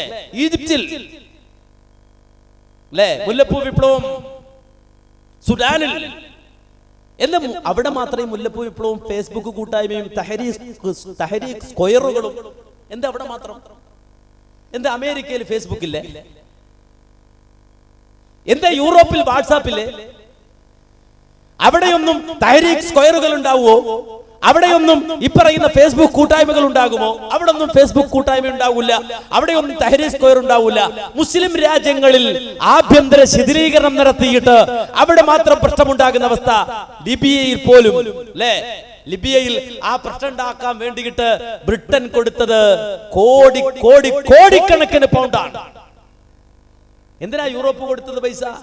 പ്രശ്നം ഉണ്ടാക്കാൻ വേണ്ടി. ലിബിയയിൽ ഗദ്ദാഫിയുടെ നാട്ടിൽ, തെന്നുകളുടെ സുൽത്താന്റെ നാട്ടിൽ ആ കലാപമുണ്ടാക്കാൻ അവസാനം ലിബിയ ഭരിച്ച ഗദ്ദാഫി എന്ന ആ രാജാവിനെ അഴുക്കുചാലിലിട്ട് നിഷ്ഠൂരമായി കൊല്ലുന്ന ഒരവസ്ഥയിലേക്ക് ഒരു ഭരണാധികാരിയെ അഴുക്കുചാലിൽ ചവിട്ടിത്താഴ്ത്തി അവിടുന്ന് ആ മയ്യത്ത് പുറത്തെടുക്കേണ്ടി വരുന്ന അവസ്ഥയിലേക്ക് ലിബിയ എന്ന മണ്ണ് മാറുമ്പോ ആ ലിബിയയെ ആ രൂപത്തിലാക്കി തീർക്കാൻ വേണ്ടി ബ്രിട്ടൻ കോടിക്കണക്കിന് പൗണ്ട് ചെലവഴിക്കുമ്പോ എന്തേ മുസ്ലിം രാജ്യങ്ങളിൽ മാത്രം ഈ പ്രശ്നം ഉണ്ടാകുന്നു? എന്തേ മുസ്ലിം രാജ്യങ്ങളിൽ മാത്രം IS വർക്ക് ചെയ്യുന്നു? എന്തേ മുസ്ലിം രാജ്യങ്ങളിൽ മാത്രം ബോക്കോ ഹറാം വർക്ക് ചെയ്യുന്നു? എന്തേ ഇസ്രായേലിൽ 10,000-കണക്കിന് മുസ്ലിമീങ്ങളെ കൊന്നൊടുക്കിയ നിരപരാധികളായ മക്കളെ തുണ്ടം തുണ്ടമായി വെട്ടിനുറുക്കിയ പാവങ്ങളായ പിഞ്ചോമലകളുടെ നെഞ്ചകത്തേക്ക് ആ ഇസ്രായേലിന്റെ പട്ടാളം ഉന്നപ്പിടിക്കുമ്പോ ആ നിരപരാധികളായ മക്കളെ കൊന്നൊടുക്കുന്ന ഇസ്രായേലിന്റെ വൻമതിൽ ചാടിക്കടന്നുകൊണ്ട് എന്തുകൊണ്ട് IS കടന്നു പോകുന്നില്ല? ചോദ്യത്തിന് മറുപടി പറയണ്ടേ? ചോദ്യത്തിന് ഉത്തരം തരണ്ടേ? എന്തേ സിറിയയിൽ മാത്രം, എന്തേ ഇറാഖിൽ മാത്രം, ഇറാഖും സിറിയയും മാത്രം മോചിപ്പിച്ചാൽ മതിയോ? അവിടെയാ പ്രശ്നമുള്ളത്, വേറെ എവിടെയും പ്രശ്നമില്ല ആണോ? ലോകത്ത് നടക്കുന്ന രാഷ്ട്രീയ അജണ്ടകൾ മുഴുവനും മുസ്ലിം ഉമ്മത്തിന്റെ തലയിൽ വെച്ച് കെട്ടിക്കിട്ട് അതിന്റെ ഉത്തരവാദിത്വം മുഴുവനും ഇസ്ലാമിനും ഖുർആനിനുമാണ് എന്ന് ആരെങ്കിലും വെച്ച് കെട്ടാൻ ശ്രമിച്ചാൽ ഈ ലോകത്ത് ഒരൊറ്റ മുസ്ലിം അവശേഷിക്കുന്ന കാലത്തോളം അതിനോട് സമരസപ്പെടൂല. നേരെ മറിച്ച് ഞങ്ങളുടെ നാവ് കൊണ്ട്, വിശുദ്ധ ഖുർആന്റെ ആയാത്തുകൾ കൊണ്ട്, പ്രവാചകന്റെ ജീവിതം കൊണ്ട് അതിന് മറുപടി പറഞ്ഞിരിക്കും. സംശയം വേണ്ട. അതിനൊന്നും ഒരു ചെലവില്ല. അതിനൊന്നും ഒരു തീവ്രവാദം നടത്തണ്ട. അതിനൊന്നും ഒരു ഭീകരവാദവും വേണ്ട. ഹബീബുന മുഹമ്മദ് മുസ്തഫ സല്ലല്ലാഹു അലൈഹി വസല്ലമ സാമ്രാജ്യങ്ങൾ കീഴടക്കിയ വ്യക്തിത്വമാണ്. നിങ്ങൾക്കറിയോ, മക്കയുടെ മടിത്തട്ടിൽ അബ്ദുള്ളയുടെയും ആമിന ബീവിയുടെയും മകനായി പിറന്ന ഹബീബുന മുഹമ്മദ് മുസ്തഫ സല്ലല്ലാഹു അലൈഹി വസല്ലമയെ മുല കൊടുക്കുവാൻ വേണ്ടി ഏറ്റെടുത്തു പോയത് അതേ മുല വറ്റിയിരുന്ന ഹലീമ ബീവിയായിരുന്നെങ്കിൽ ആ ഹലീമ ബീവിയുടെ മടിത്തട്ടിൽ കിടന്നുകൊണ്ട് വളർന്നു വന്ന അനാഥനായിരുന്ന അലം യജിദ്ക യതീമൻ ഫആവാ എന്ന് ഖുർആൻ പറഞ്ഞ അനാഥനായി പിറന്ന എട്ടും പൊട്ടും തിരിയുന്നതിന് മുമ്പ് ഉമ്മായുമായി വേർപെടേണ്ടി വന്ന അതേ പിതൃവ്യന്റെ കാരുണ്യത്തിന് എടുത്തറിയപ്പെട്ട ഹബീബുന മുഹമ്മദ് മുസ്തഫ സല്ലല്ലാഹു അലൈഹി വസല്ലമ അനാഥത്വത്തിൽ നിന്ന് നടന്നു കയറിയിട്ട് അവസാനം പ്രവാചകൻ ഈ ലോകത്തോട് യാത്ര പറയുമ്പോ ലോകത്തിന്റെ മുന്നിൽ വലിയ ഒരു ഇസ്ലാമിക സാമ്രാജ്യം കെട്ടിപ്പടുത്തു അതിന്റെ രാജാവായി കൊണ്ടാണ് ഹബീബുന മുഹമ്മദ് മുസ്തഫ സല്ലല്ലാഹു അലൈഹി വസല്ലമ ഈ ലോകത്തോട് യാത്ര പറഞ്ഞതെങ്കിൽ അനാഥത്വത്തിൽ നിന്ന്, യതീമായ അവസ്ഥയിൽ നിന്ന് ഈ രാജാവായി പ്രവാചകൻ ഇറങ്ങിപ്പോകുമ്പോ, പ്രവാചകൻ ഈ ലോകത്തുനിന്ന് യാത്രയാകുമ്പോ ആ സാമ്രാജ്യത്തിലേക്ക് പ്രവാചകൻ ഓരോ കാലടി വെച്ചും നടന്നു കയറിയത് ബോംബെറിഞ്ഞല്ല, ചാവേറുകളെ സൃഷ്ടിച്ചല്ല, കടാറി എറിഞ്ഞല്ല, ഒളിയം പെയ്തല്ല. നേരെ മറിച്ച് വിശുദ്ധ ഖുർആനിന്റെ ആയാത്തുകൾ കൊണ്ടായിരുന്നുവെങ്കിൽ, പ്രവാചകന്റെ വചനങ്ങൾ കൊണ്ടായിരുന്നുവെങ്കിൽ ആ ആയാത്തുകൾ നശിപ്പിക്കപ്പെട്ടിട്ടില്ല, ആ ഹദീസുകൾ ഇല്ലാതായിട്ടില്ല. ഞങ്ങളുടെ കയ്യിലുള്ള ഏറ്റവും വലിയ ആയുധം അതാണ്. ആ ആയുധം കൊണ്ട് ജിഹാദ് ചെയ്യാനാണ് അല്ലാഹു കൽപ്പിച്ചത്. വജാഹിദു ഫില്ലാഹി ഹഖ ജിഹാദി, അല്ലാഹുവിന്റെ മാർഗ്ഗത്തിൽ നിങ്ങൾ ജിഹാദ് ചെയ്യൂ എന്ന് അല്ലാഹു കൽപ്പിക്കുമ്പോൾ റബ്ബ് സുബ്ഹാനഹു വ തആല അടിവരയിട്ടുകൊണ്ട് പറഞ്ഞു, ഫലാ തുതിഉഹും, ഒരിക്കലും അവരെ നീ അനുസരിക്കണ്ട. നേരെ മറിച്ച് വജാഹിദുഹും ബിഹി ജിഹാദൻ കബീറാ, ഖുർആൻ കൊണ്ട് ഏറ്റവും വലിയ ജിഹാദ് ചെയ്യുക. ഖുർആൻ കൊണ്ട് ഏറ്റവും വലിയ ജിഹാദ് ചെയ്യുക. ഞങ്ങൾ മനസ്സിലാക്കി ഏറ്റവും വലിയ ജിഹാദാണ് ഖുർആൻ കൊണ്ടുള്ള ജിഹാദ്. ആ ജിഹാദാണ് സലഫികൾ നടത്തിക്കൊണ്ടിരിക്കുന്നത്. അതുകൊണ്ടാണ് സലഫികളുടെ വായിൽ സ്റ്റിക്കർ ഒട്ടിക്കാമോ എന്ന് ചില ആളുകൾ ആലോചിക്കുന്നത്. സാധ്യമല്ലേ? സലഫികളുടെ വായിൽ സ്റ്റിക്കർ ഒട്ടിക്കാൻ പറ്റുമോ നോക്കാണ്? ഇല്ല. നേരെ മറിച്ച് ഞങ്ങൾക്ക് വേറൊന്നിനും ഒരു സ്വാതന്ത്ര്യം വേണ്ട.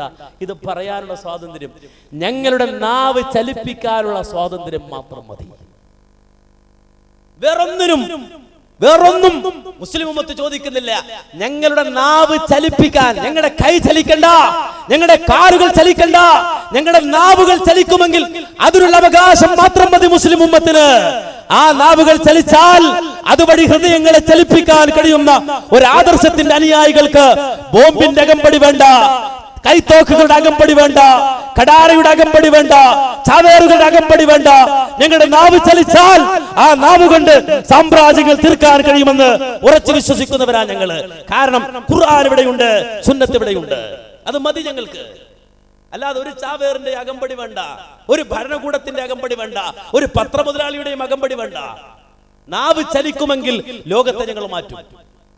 ആ മാറ്റം, ആ പരിവർത്തനം ഖുർആൻ കൊണ്ടുള്ള പരിവർത്തനമാണ്, ഹദീസ് കൊണ്ടുള്ള പരിവർത്തനമാണ്. ആളെ കൊന്നിട്ടുള്ള പരിവർത്തനമല്ല, ആളെ കൊല്ലല്ല, ആളെ കൂട്ടല്ലേ വേണ്ട. എല്ലാരും കൊന്നു തീർത്താൽ പിന്നെ ആള് മാറ്റാൻ പറ്റുമോ? നമ്മുടെ എതിരാളികൾ മുഴുവൻ കൊന്നാൽ ഇവരൊക്കെ മാറ്റാൻ പറ്റും. അപ്പൊ സുഹൃത്തുക്കളെ, സഹോദരങ്ങളെ, ഇതൊരു കാഴ്ചപ്പാടാണ്. IS അല്ലെങ്കിൽ ബോക്കോ ഹറാം, അതല്ലെങ്കിൽ ചമ്പൽക്കാടുകളിൽ അല്ലെങ്കിൽ കുറ്റിക്കാടുകളിൽ വളർന്നു വരുന്ന ഇത്തരം പ്രത്യയശാസ്ത്രങ്ങൾ, അത് ഇസ്ലാമല്ല. ഇസ്ലാം കുറ്റിക്കാട്ടിൽ വളരുന്ന മതമല്ല. ഇസ്ലാം കുറ്റിക്കാട്ടിൽ വളരുന്ന മതമല്ല. നിങ്ങൾ മനസ്സിലാക്കിക്കോ. കുറ്റിക്കാട്ടിലേക്ക് പോണ മനുഷ്യന്മാരുണ്ടെങ്കിൽ നോക്കിക്കോ, അത് ഇസ്ലാമല്ല. അത് ഇസ്ലാം പറയാൻ പോവല്ല. ഇസ്ലാം മനുഷ്യരുള്ളിടത്താ ഉണ്ടാവുക, മനുഷ്യരില്ലാത്തിടത്തല്ല, വിജനപ്രദേശത്തല്ല, ആളില്ലാത്തിടത്തല്ല. ഇസ്ലാം ഉണ്ടാകുന്നത് ആളുകൾ ഉള്ളിടത്താണ്. ചന്തകളിലാണ് പ്രവാചകൻ പോയത്. എന്തിന്? ദഅവത്ത് നടത്താൻ. ചന്തകളിലാണ്. മാത്രല്ല, ലോകത്തിന്റെ അട്ടദിക്കുകളിലേക്കാണ് പ്രവാചകന്റെ സ്വഹാബത്ത് പോയത്. സഹാബത്ത് മക്കയിൽ ജീവിച്ച, മദീനയിൽ ജീവിച്ച സഹാബത്ത്, അവരിൽ പലരും മരിച്ചത് മക്കയിൽ നിന്നല്ല, വേറെ രാജ്യങ്ങളിലാണ്. അല്ലാതെ ലോകത്ത് മുസ്ലിം ആകണവരൊക്കെ വണ്ടി കയറിക്കോ ഇങ്ങോട്ട്. ജൂതന്മാരൊക്കെ ഇസ്രായേലിലേക്ക് പോയതുപോലെ ലോകത്ത് ആരൊക്കെ മുസ്ലിമായോ അവരൊക്കെ നേരെ സൗദി അറേബ്യക്ക് കയറിക്കോ മുസ്ലിം ആകാൻ. അങ്ങനെയാണെങ്കിൽ ഇന്ത്യ രാജ്യത്ത് മുസ്ലിങ്ങൾ ഉണ്ടാവോ? അങ്ങനെ ഉണ്ടാവോ? അപ്പോ അതിര് വിട്ട ചില ചിന്തകൾ ആളുകൾക്കിടയിൽ പ്രചരിപ്പിക്കപ്പെട്ടു. അതെങ്ങനെ പ്രചരിപ്പിക്കപ്പെടുന്നത്? അത് വലിയ കാര്യമില്ല. ആദ്യം പറഞ്ഞു ഇവിടെ ഒന്നും ഇസ്ലാമില്ല, ഇവിടെ ആരും പണ്ഡിതന്മാരും ഇല്ല. നേരെ പണ്ഡിതന്മാർ എവിടെ ഉണ്ടാവുക? യമനിലാണ്, ശ്രീലങ്കയിലാണ്. പണ്ഡിതന്മാർ എവിടെ ഉണ്ടാവുക? അവിടെയാണ്, ആ കാട്ടിലാണ്, ജഹ്റയിലാണ്. ആദ്യം നിങ്ങൾ നോക്കൂ, ആദ്യം ഈ ചിന്ത വന്നത് യമനിന്നല്ല, നേരെ മറിച്ച് ആദ്യം ഞാൻ കേട്ടത് ജഹ്റയിലാണ് പണ്ഡിതന്മാരുള്ളത്. കേരളത്തിൽ പണ്ഡിതന്മാരില്ല എന്ന് വാദം കേട്ടപ്പോ ജഹ്റ എവിടാന്ന് അന്വേഷിച്ച് പറഞ്ഞു കുവൈത്തിലാണ്. അങ്ങനെ ഒരിക്കൽ കുവൈത്തിൽ പോകാൻ അവസരം കിട്ടിയപ്പോ ഞാൻ എൻ്റെ ഒരു സുഹൃത്തിനോട് എനിക്ക് ജഹ്റ എന്ന് പറയുന്ന സ്ഥലം കാണണം, ഈ ഉലമാക്കളൊക്കെ അവിടെ ഉള്ളത്, അതുകൊണ്ട് അവിടെ കാണുമെന്ന് ഞാൻ ഒരു ആഗ്രഹം പറഞ്ഞപ്പോ ഒരു ചങ്ങായിനെ വണ്ടി കയറ്റി കൊണ്ടുപോയി. എവിടെ നിന്ന്? ഇറാഖിന്റെ ബോർഡറിൽ, കുവൈറ്റിന്റെയും ഇറാഖിന്റെയും ബോർഡറിൽ ഒരു വിജനമായ സ്ഥലം. ഇതാണ് ജഹ്റ എന്ന് പറയുന്ന സ്ഥലം. മനുഷ്യനും ഇല്ല, ഒരു പെട്ടിക്കട പോലും ഇല്ല, അത്ര സ്ഥലം. അവിടെ കുറെ ടെന്റ് അടിച്ച് കുറെ മനുഷ്യന്മാര്. ഇതാണ് ആലിമീങ്ങൾ. അന്ന് മനസ്സിലായി ആലിമീങ്ങളൊക്കെ ഈ കൂടാരത്തിൽ ഇരിക്കുന്ന ആളുകളാണ്. നിങ്ങൾ മനസ്സിലാക്കണം. ഇത് കേട്ടിട്ട് ചില ആളുകൾ കന്തൂറയിട്ട് ഇങ്ങനെ പോവാ. ഇതെപ്പോഴും നീ കിട്ടണ ഈ കന്തൂറ? നിങ്ങൾ മനസ്സിലായി. പെട്ടെന്നൊരു കന്തൂറക്കത്തോണ്ട് കയറുക, എന്നൊരു തൊപ്പിയൊക്കെ ഇട. പിന്നെ മനുഷ്യന്മാരെ കണ്ടാൽ മിണ്ടൂല്ല. ഇവനിപ്പോ മോളിൽ ഇറങ്ങി വന്ന സാധന, സലാം പറഞ്ഞ മടക്കൂല്ല. ഇവനിങ്ങനെ ബലം പിടിച്ചിങ്ങനെ നടക്കുക. എന്നിട്ടോ പെട്ടെന്ന് ഇങ്ങോട്ട് അപ്രത്യക്ഷാവുക. എന്ത് മായാവിയ ചങ്ങായി പറഞ്ഞിട്ട് പോ. ചങ്ങായി ലോകത്ത് എവിടെ ആർക്കും പോവാ. ഇപ്പൊ സന്തോഷ് ജോർജോ, ഇവിടെ സഞ്ചാരത്തിന്റെ ആളാരാ? സന്തോഷ് ജോർജ് ലോകം മുഴുവൻ സഞ്ചരിക്കണില്ലേ? ആർക്കെങ്കിലും വല്ല പ്രശ്നമുണ്ടോ? ഇല്ലല്ലോ. ഈ ജാതി കന്തൂറിട്ട മനുഷ്യന്മാർ എവിടെങ്കിലും പോണെങ്കിൽ മനുഷ്യന്മാരോട് പറഞ്ഞിട്ട് പോ. നിനക്ക് വേണ്ടിയല്ല, മറ്റുള്ളവർക്ക് വേണ്ടി. ഇവിടെ മനുഷ്യന്മാർ സ്വസ്ഥമായിട്ട് ജീവിച്ചോട്ടെ. ഏതെങ്കിലും കാട്ടിക്കയറിയിരിക്കും. ഈ ചങ്ങായി ഒറ്റ മുങ്ങല. എന്നിട്ട് പിറ്റേന്ന് മറ്റവനെ കാണില്ല. അവനോട് പോയി അവന്റെ അമ്മോശൻ കേസ് കൊടുത്തു. എന്താ കേസ്? ആളെ കാണാനില്ല. അപ്പൊ ഇതാ മുത്തശ്ശി പത്രം, മനോരമ നീട്ടി വലിച്ച് ഇതാണ് IS. ഇത് വായിച്ചിട്ട് മൂപ്പര് അവിടെ ചിരിക്കുക. ഇവൻ ഏതോ പൊന്തക്കാട്ടിൽ ചിരിക്കുകയാണ്. ഞാനിപ്പോ വലിയ IS ആണ്. എന്ത് ദുരിതാണിത്! ഇച്ചങ്ങായി എവിടെങ്കിലും പോയിരിക്കണം. അപ്പൊ ഈ കന്തൂറയിട്ട് മുങ്ങണ മനുഷ്യന്മാരോട് പറഞ്ഞിട്ട് പോകും, നിങ്ങൾ പോയിക്കോ, ഏത് തുരുത്തിലും പോയിക്കോ, നിങ്ങൾ ഈ നാട്ടിൽ തന്നെ ആവശ്യമില്ല, മനുഷ്യന്മാർക്ക് തന്നെ ആവശ്യമില്ലാത്തൊരു വർഗ്ഗങ്ങൾ. കാരണം നിങ്ങൾക്ക് ഈ ലോകമായിട്ടൊരു ബന്ധമില്ല, നിങ്ങൾ ഈ ലോകത്തെ കുറിച്ച് ആലോചിക്കണില്ല. പറഞ്ഞിട്ട് പോ. ഒന്നിനെ വീട്ടിൽ വിളിച്ച് പറ, ഉമ്മയോട് പറ, ഞാൻ എന്റെ അടുത്ത് പോവാട്ടോ, ഒരാഴ്ച കഴിഞ്ഞാൽ വരൂ. ഇത് പറഞ്ഞിട്ടല്ല, ഒറ്റ മുങ്ങലാണ്. അത് ചെറിയ മക്കളെ അടക്കം വിളിച്ചിട്ട് ഇങ്ങനെ യാത്ര പോകണം. എങ്ങോട്ടാ? ഹിജറ പോകണം. എങ്ങോട്ടാ ഹിജറ പോയത്? അത് പറയൂല. ചെറിയ കുഞ്ഞുങ്ങൾ പറയണ പോലെ ഞാനിപ്പോ പറയൂല.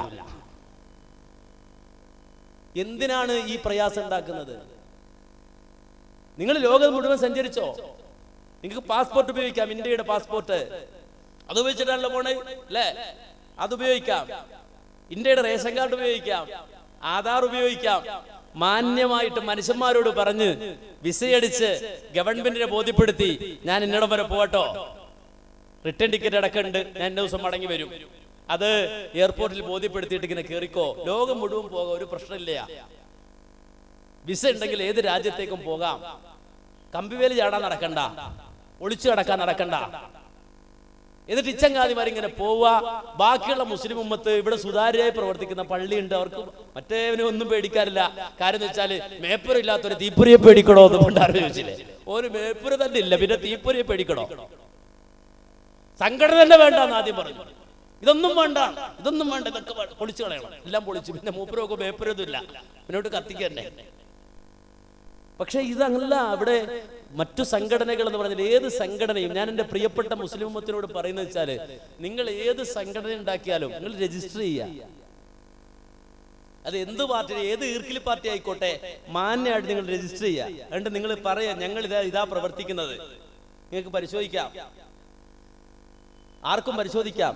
അങ്ങനെ രജിസ്റ്റർ ചെയ്ത് പ്രവർത്തിക്കുക. രജിസ്റ്റർ ചെയ്യുന്നത് എന്തിനാന്ന് ചോദിച്ചാൽ സുതാര്യതയ്ക്ക് വേണ്ടിയാണ്. ഞങ്ങൾ ഇവിടെ ഉണ്ട്, നമ്മുടെ നിയമപാലകരെ നിയമകൂടത്തേക്ക് ബോധ്യപ്പെടുത്താനാണ്. അങ്ങനെ രജിസ്റ്റർ ചെയ്തിട്ട് പ്രവർത്തിച്ചോ, അന്തസ്സായി പ്രവർത്തിക്കാം, ഒരു ഒളിച്ചു കളിയും വേണ്ട.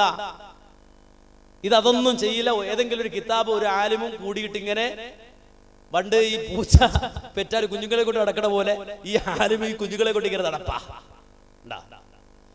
ഈ ആലിം പോണടുത്തൊക്കെ ഈ കുഞ്ഞുങ്ങൾ ഇങ്ങനെ പോകും. ഇതെന്തൊരു സിസ്റ്റാ.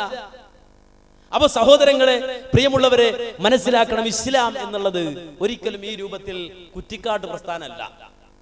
നേരെ മറിച്ച് ഇസ്ലാമിക സമൂഹം എന്ന് പറഞ്ഞാൽ സുതാര്യമായി വർക്ക് ചെയ്യുന്ന ആരോടും. നമുക്കറിയാം ഇന്നിവിടെ വന്ന ആളുകൾ ആരൊക്കെയുണ്ട്? എല്ലാവരും ഉണ്ട്. ഇവിടെ പ്രസംഗിച്ച ആളുകളിൽ എല്ലാവരും ഉണ്ട്. കേന്നമുകാർ മാത്രമല്ലല്ലോ. കോട്ടൂർ കാട്ടുപുറം പള്ളി ജമാഅത്തിന്റെ ആളുകളുണ്ട്, ജമാഅത്തെ ഇസ്ലാമിയുടെ ആളുകളുണ്ട്, CPM-ന്റെ ആളുകളുണ്ട്, കോൺഗ്രസിന്റെ ആളുകളുണ്ട്, ലീഗിന്റെ ആളുകളുണ്ട്, CPI-യുടെ ആളുകളുണ്ട്, BJP-യുടെ ആളുകളുണ്ട്. ഇത് പറയാൻ വല്ല തടസ്സമുണ്ടോ? ഒരു തടസ്സമില്ലല്ലോ. BJP-കാരനോട് പറയേണ്ട, നമുക്ക് ധൈര്യപൂർവ്വം നന്നായി തന്നെ BJP-കാരനോട് പറയാം. CPI-കാരനോട് പറയാനുള്ളത് നന്നായി തന്നെ CPI-കാരോടും CPM-കാരനോടും പറയാം. അതുപോലെ തന്നെ ഏത് ചിന്താഗതി വെച്ച് പുലർത്തുന്നവനാണെങ്കിലും അവനോട് കൃത്യമായി കാര്യങ്ങൾ പറയാം, ബോധ്യപ്പെടുത്താം. ആ ബോധ്യപ്പെടുത്തലാണ് ആവശ്യം. ഭീകരതയ്ക്ക് മതമില്ല, പക്ഷെ രാഷ്ട്രീയമുണ്ട്. നിങ്ങൾ മനസ്സിലാക്കണം, ഭീകരതയുടെ മതവും രാഷ്ട്രീയവും എന്താന്ന് ചോദിച്ചാൽ ഭീകരതയ്ക്ക് മതമില്ല. ഭീകരതയ്ക്ക് മതമില്ല. അങ്ങനുണ്ടോ? എനിക്ക് തോന്നിയിട്ടില്ല.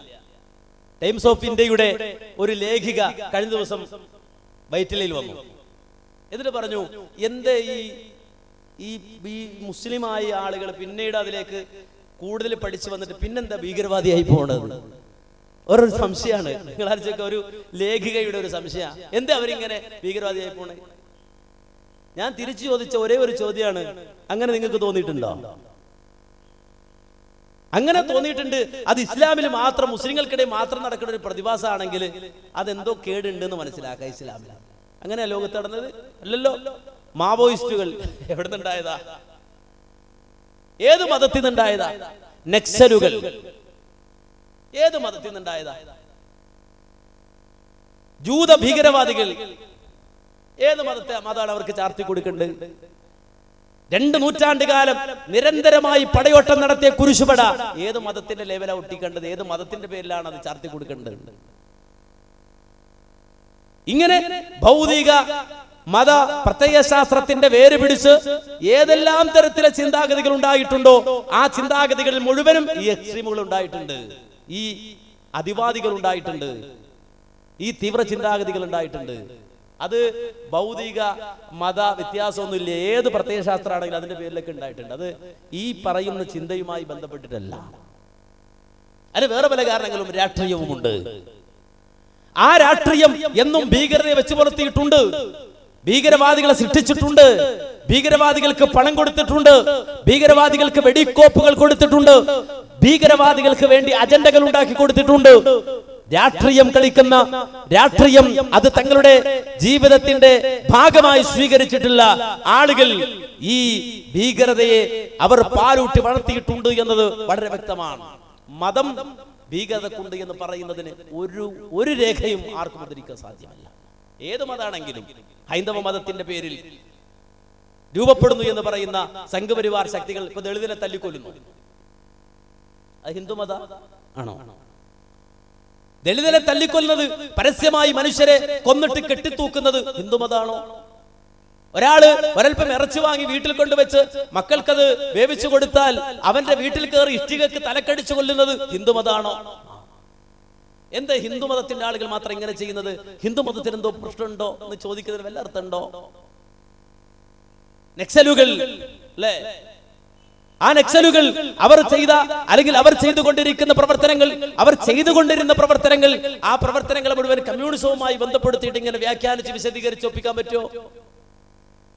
രാഷ്ട്രീയ കൊലപാതകങ്ങൾ ഓരോ ദിവസവും എണ്ണി തലകൊയ്യുന്ന രാഷ്ട്രീയ കൊലപാതകങ്ങൾ മുഴുവനും എന്തേ കോൺഗ്രസ്സുകാരങ്ങനെ, എന്തേ CPI-ക്കാരിങ്ങനെ, എന്തേ CPI-യിൽ ചേരുന്നവർ മാത്രം എന്തേ ഇങ്ങനെ, എന്തേ BJP-ക്കാർ മാത്രം എന്തേ ഇങ്ങനെ, അതിനകത്തുള്ള ആ ചിന്താഗതിയുമായി കോർത്തുകൊണ്ട് അത് മുഴുവനും വ്യാഖ്യാനിച്ച് വിശദീകരിച്ച് ആ രൂപത്തിൽ ചിന്തിക്കുന്നത് ശരിയാണോ?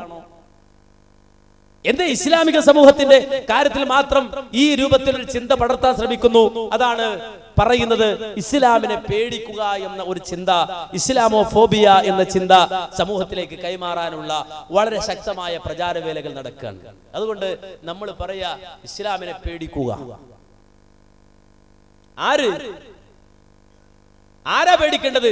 സർവ അനീതിയുടെയും കള്ളത്തരങ്ങളുടെയും കൊള്ളിവയ്പിന്റെയും കുതികാൽവെട്ടിന്റെയും അതുപോലെ ഭീകരതയുടെയും തീവ്രവാദത്തിന്റെയും അപ്രകാരം തന്നെ കരിഞ്ചന്തയുടെയും കള്ളക്കച്ചവടത്തിന്റെയും പലിശയുടെയും വ്യഭിചാരത്തിന്റെയും തുറന്ന ലൈംഗികതയുടെയും വാഗ്ദാക്കളെ നിങ്ങൾ പേടിക്കുക, ഇസ്ലാമിന് നിങ്ങൾ ഭയപ്പെടുക ഇസ്ലാമിന്.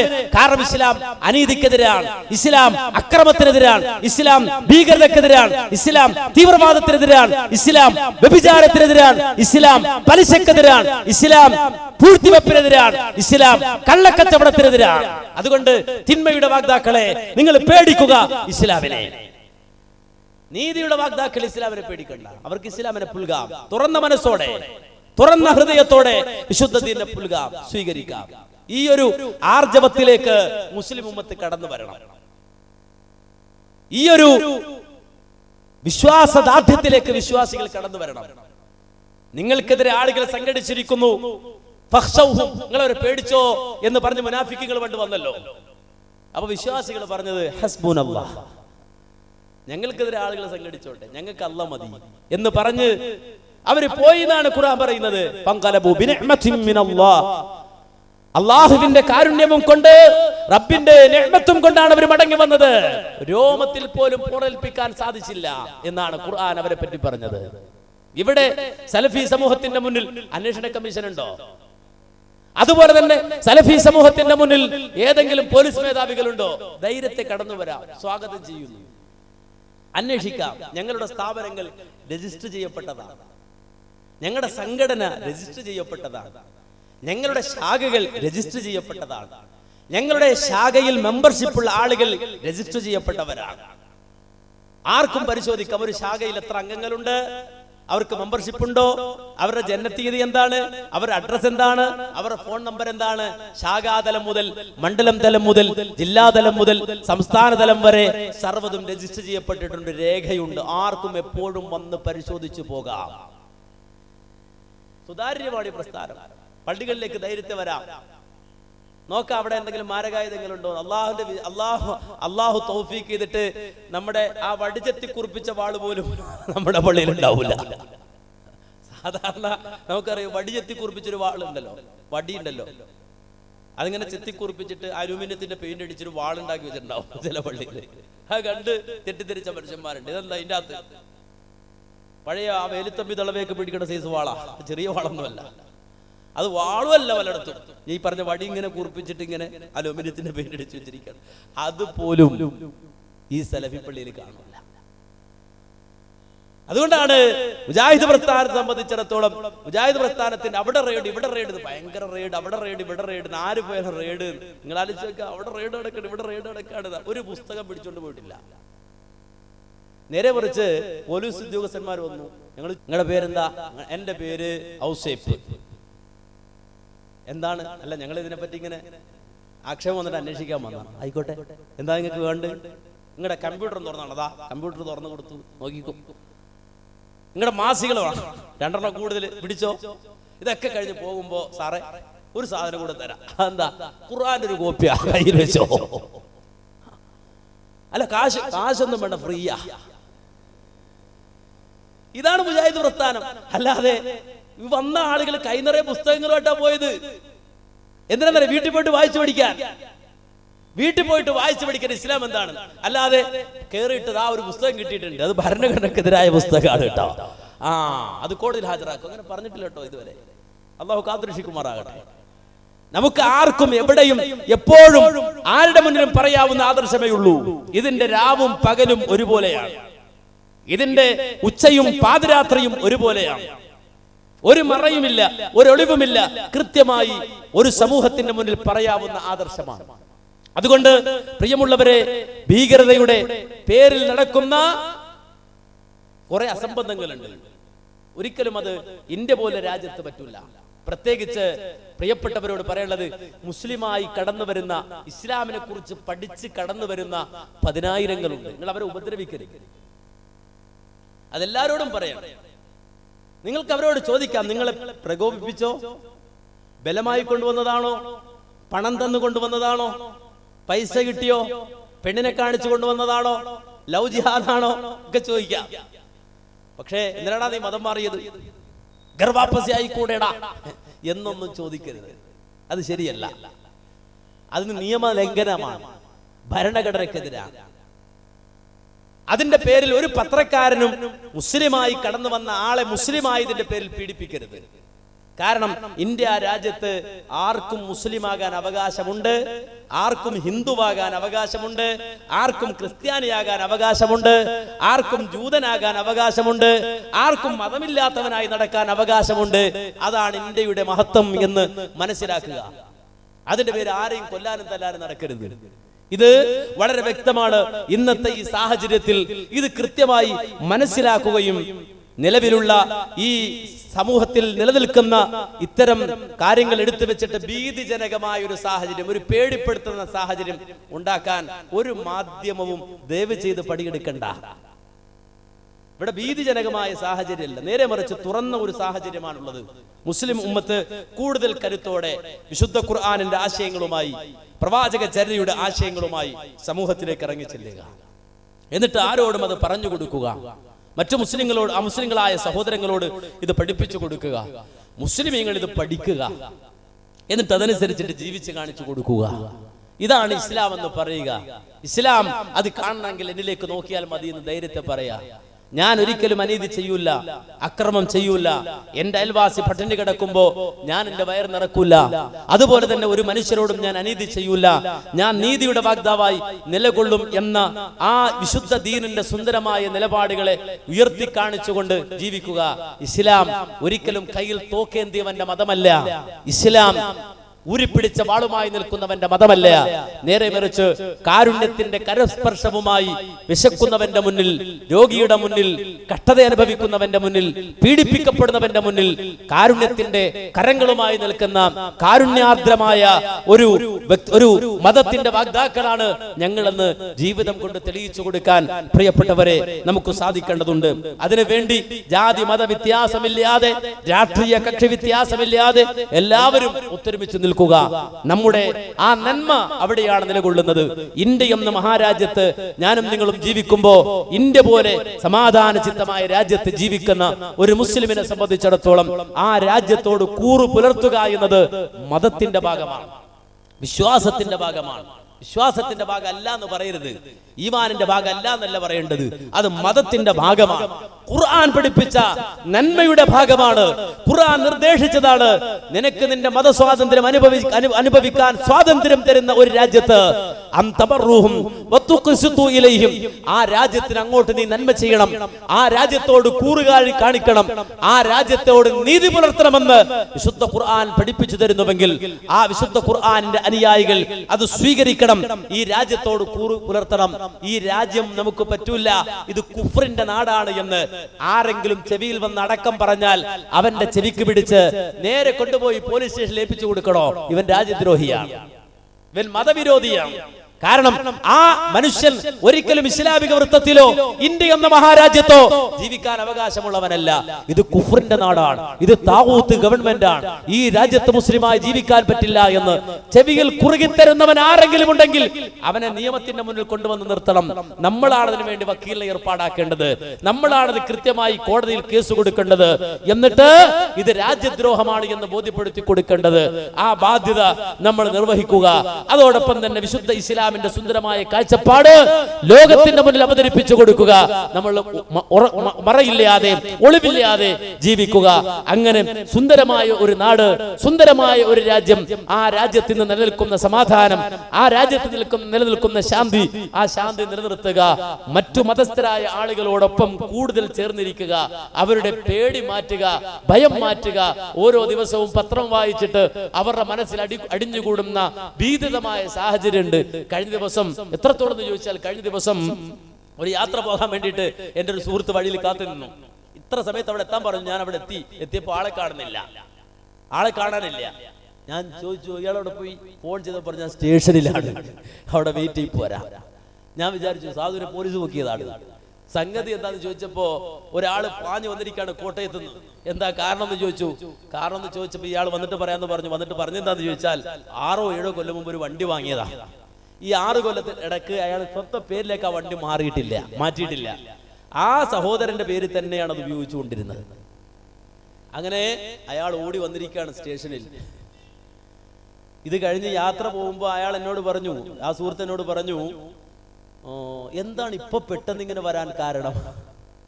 അറിയില്ലല്ലോ, പെട്ടെന്ന് ഇങ്ങനെ 6 കൊല്ലമായിട്ട് ഇന്നുവരില്ലാത്ത ഒരു പെട്ടെന്നുള്ള വപ്രാളവും പരവേശവും സ്റ്റേഷനിൽ നേരെ വല്ല എന്താണ്?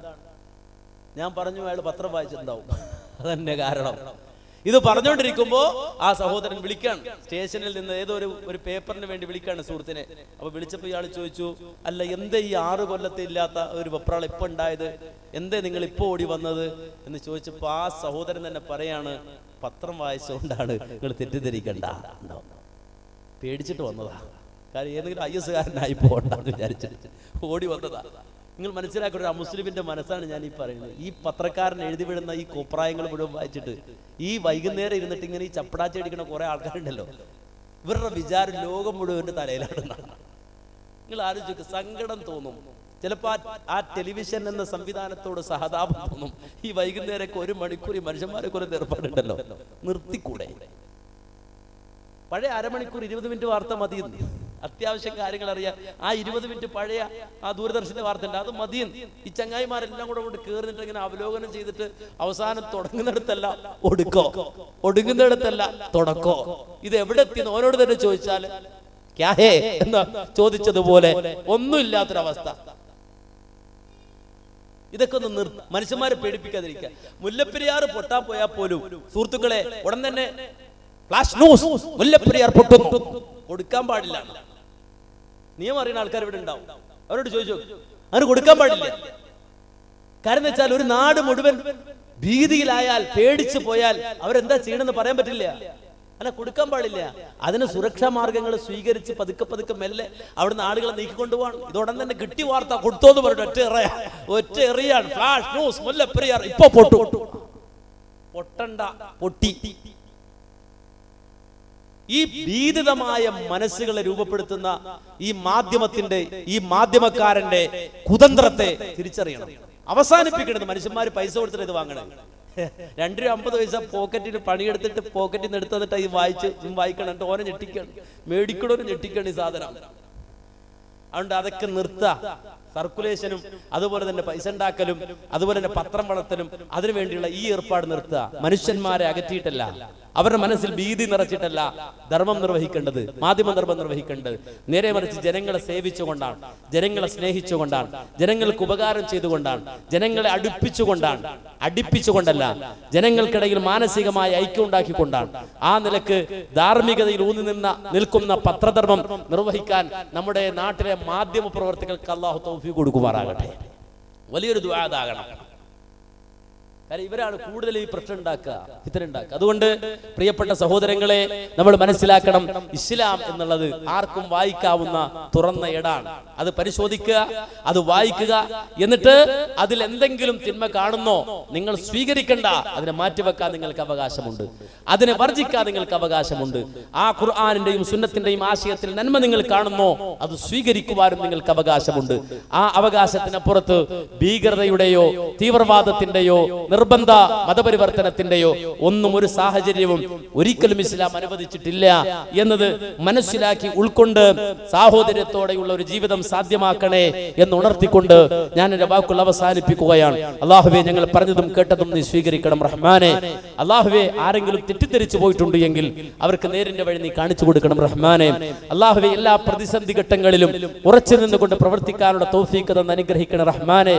അല്ലാഹുവേ, ഞങ്ങൾ ജനിച്ച ഈ നാട്, ഞങ്ങൾക്ക് വേണ്ടി ഈ 14 നൂറ്റാണ്ട് കാലം പരിശുദ്ധമായി മതത്തെ പരിപാലിച്ചു പോന്ന ഈ നാട്, വർഷങ്ങൾക്കിപ്പുറത്ത്, പ്രവാചക ജീവിതത്തിന്റെ വർഷങ്ങൾക്കിപ്പുറത്ത് ഈ നാട്ടിൽ, ഈ കേരളത്തിന്റെ മണ്ണിൽ ജനിച്ചപ്പോഴും മുസ്ലിമായ വാപ്പക്കും മുസ്ലിമായ ഉമ്മക്കും ജനിക്കാൻ ഭാഗ്യം കിട്ടിയ ഞങ്ങളുടെ ഈ നാട്, അല്ലാഹുവേ, എല്ലാ നിലക്കുള്ള കലുഷിതമായ സാഹചര്യങ്ങളിൽ നിന്നും ഈ നാടിനെ നീ സംരക്ഷിക്കുകയും സമാധാന ചിത്തമായി ഞങ്ങൾക്കും ഞങ്ങളുടെ സന്താനങ്ങൾക്കും ഞങ്ങളുടെ ഭാവി തലമുറക്കും ഇവിടെ ജീവിക്കാൻ തൗഫീഖ് ഉണ്ടാക്കി തരുകയും ചെയ്യണം റഹ്മാനെ.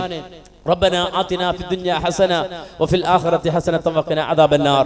ربنا تقبل منا إنك أنت السميع العليم وتب علينا إنك أنت التواب الرحيم والحمد لله رب العالمين. السلام عليكم ورحمة الله وبركاته.